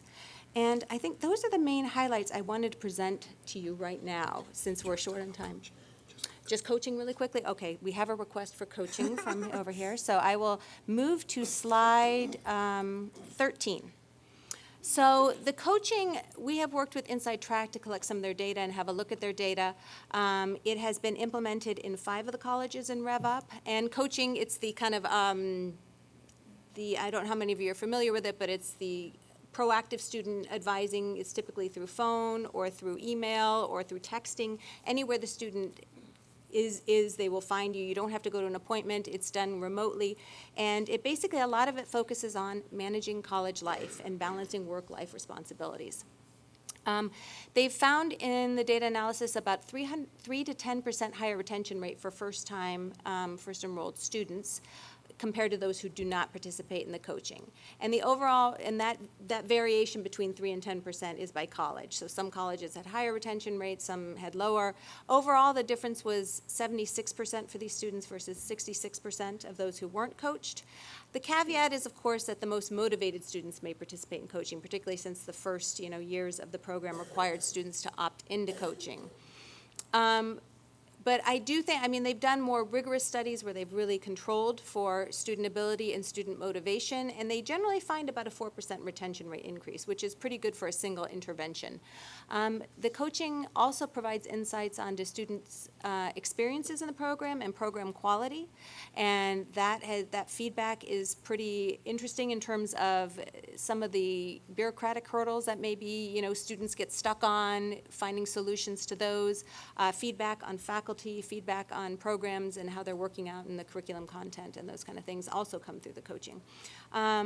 We would love to do more kind of rigorous analysis of the coaching as well, and the next slide just provides a kind of graphic of the variation between some of the colleges and their retention rates with coaching. So it's comparing coach student retention, actual student retention, and comparing it to a historical rate about 5 years prior to 2014 to 15. And thus far, pretty limited data has been shared on coaching. It's like 9 data elements, but they have the potential to take and process about 40 data elements, which could support some really rigorous studies of coaching, which would be exciting from the data standpoint and the evaluator standpoint. So if there's any interest in that and more data wants to be shared, we could definitely delve in more deeply. But Matt, anything else you want to add? Beautiful. Okay. Well, thank you for your time, and for, I know we're running into lunch, so I really appreciate your attention. Thank you, Ms. Stackless, I got it right, and Mr. Springer, thank you. Any questions or comments? What's the pleasure of the board? It's 15 to 20 after the hour. Would you like to conclude the final piece or pick this up after lunch?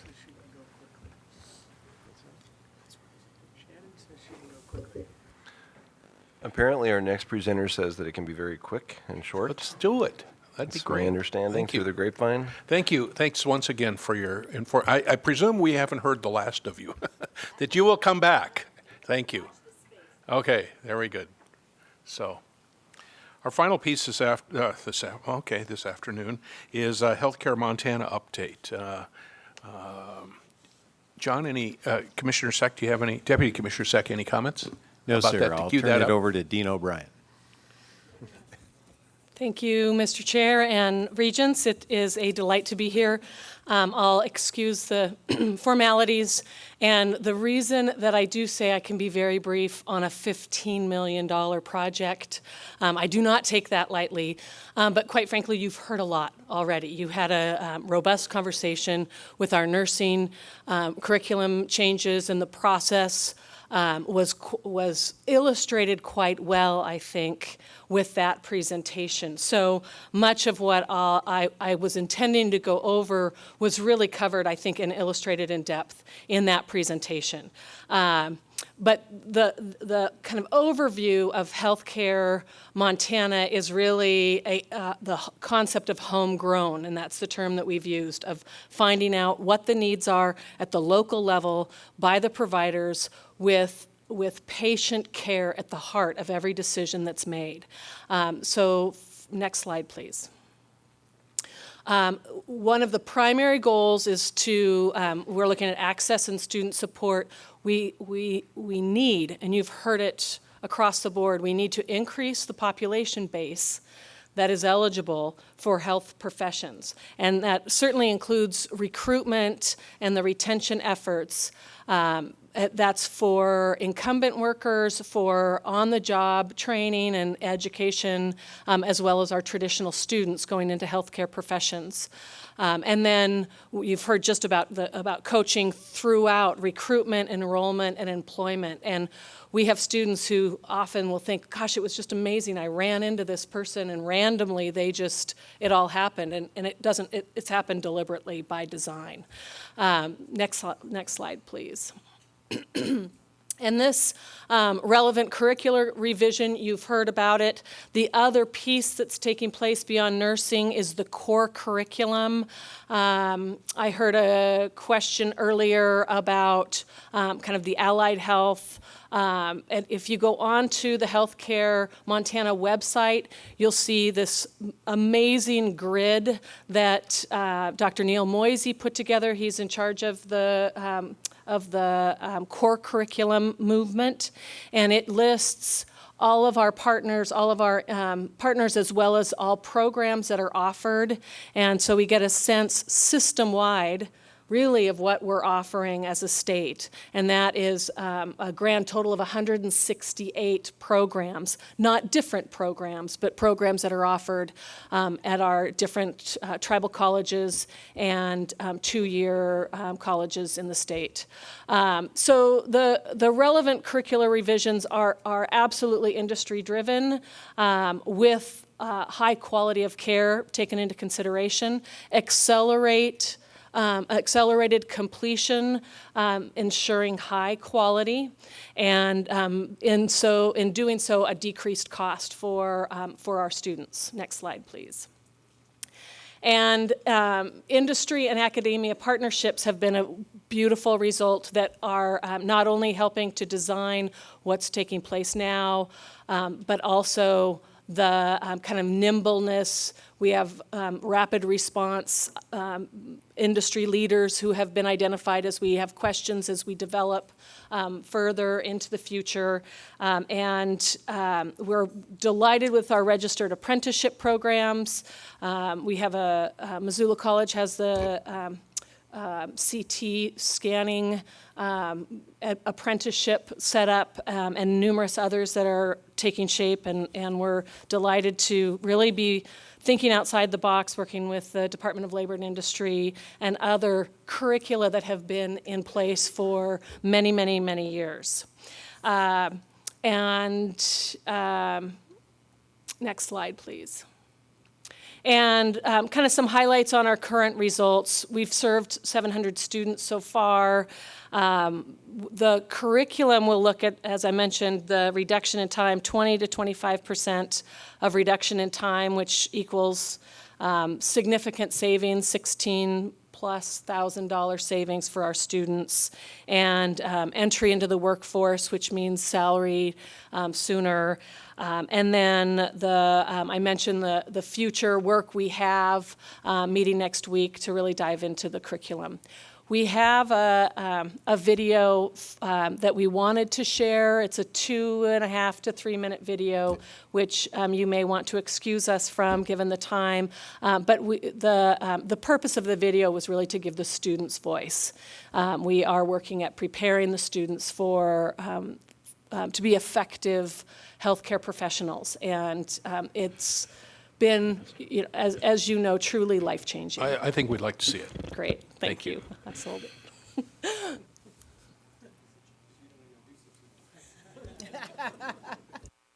And this comes out of Bitterroot College?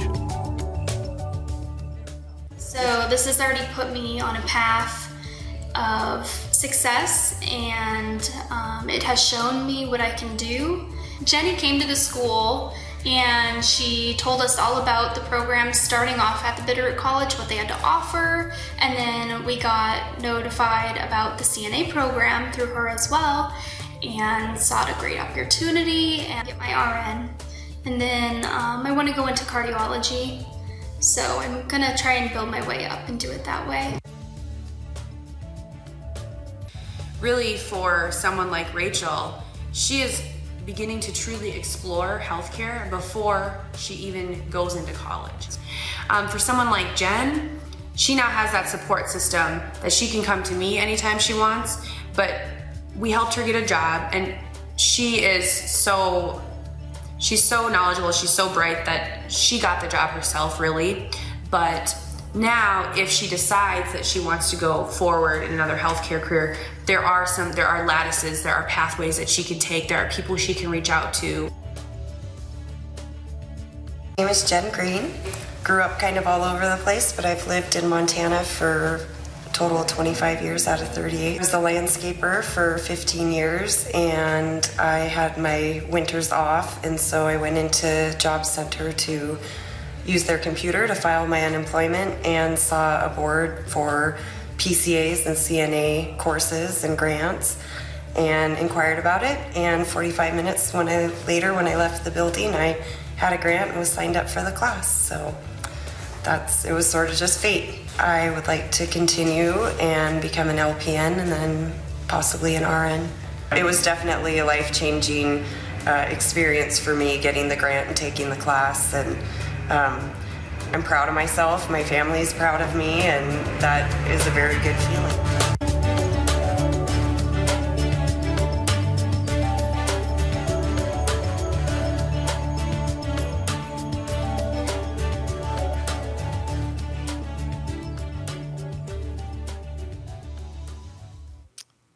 And in closing, I'd like to introduce Kay Norris, who has been truly the heart and soul and backbone of the efforts here, who's our executive director. And we stand for questions. Questions for Kay or Dean O'Brien? Nice job. Thank you. Thank you all. With that, Mr. Chair, I yield the rest of the agenda to you. Thank you, Regent Nystuen, and thank you. Thank you for that presentation. We appreciate it. We will now recess for an hour for lunch, and we will be back here at approximately 1:30. Thank you.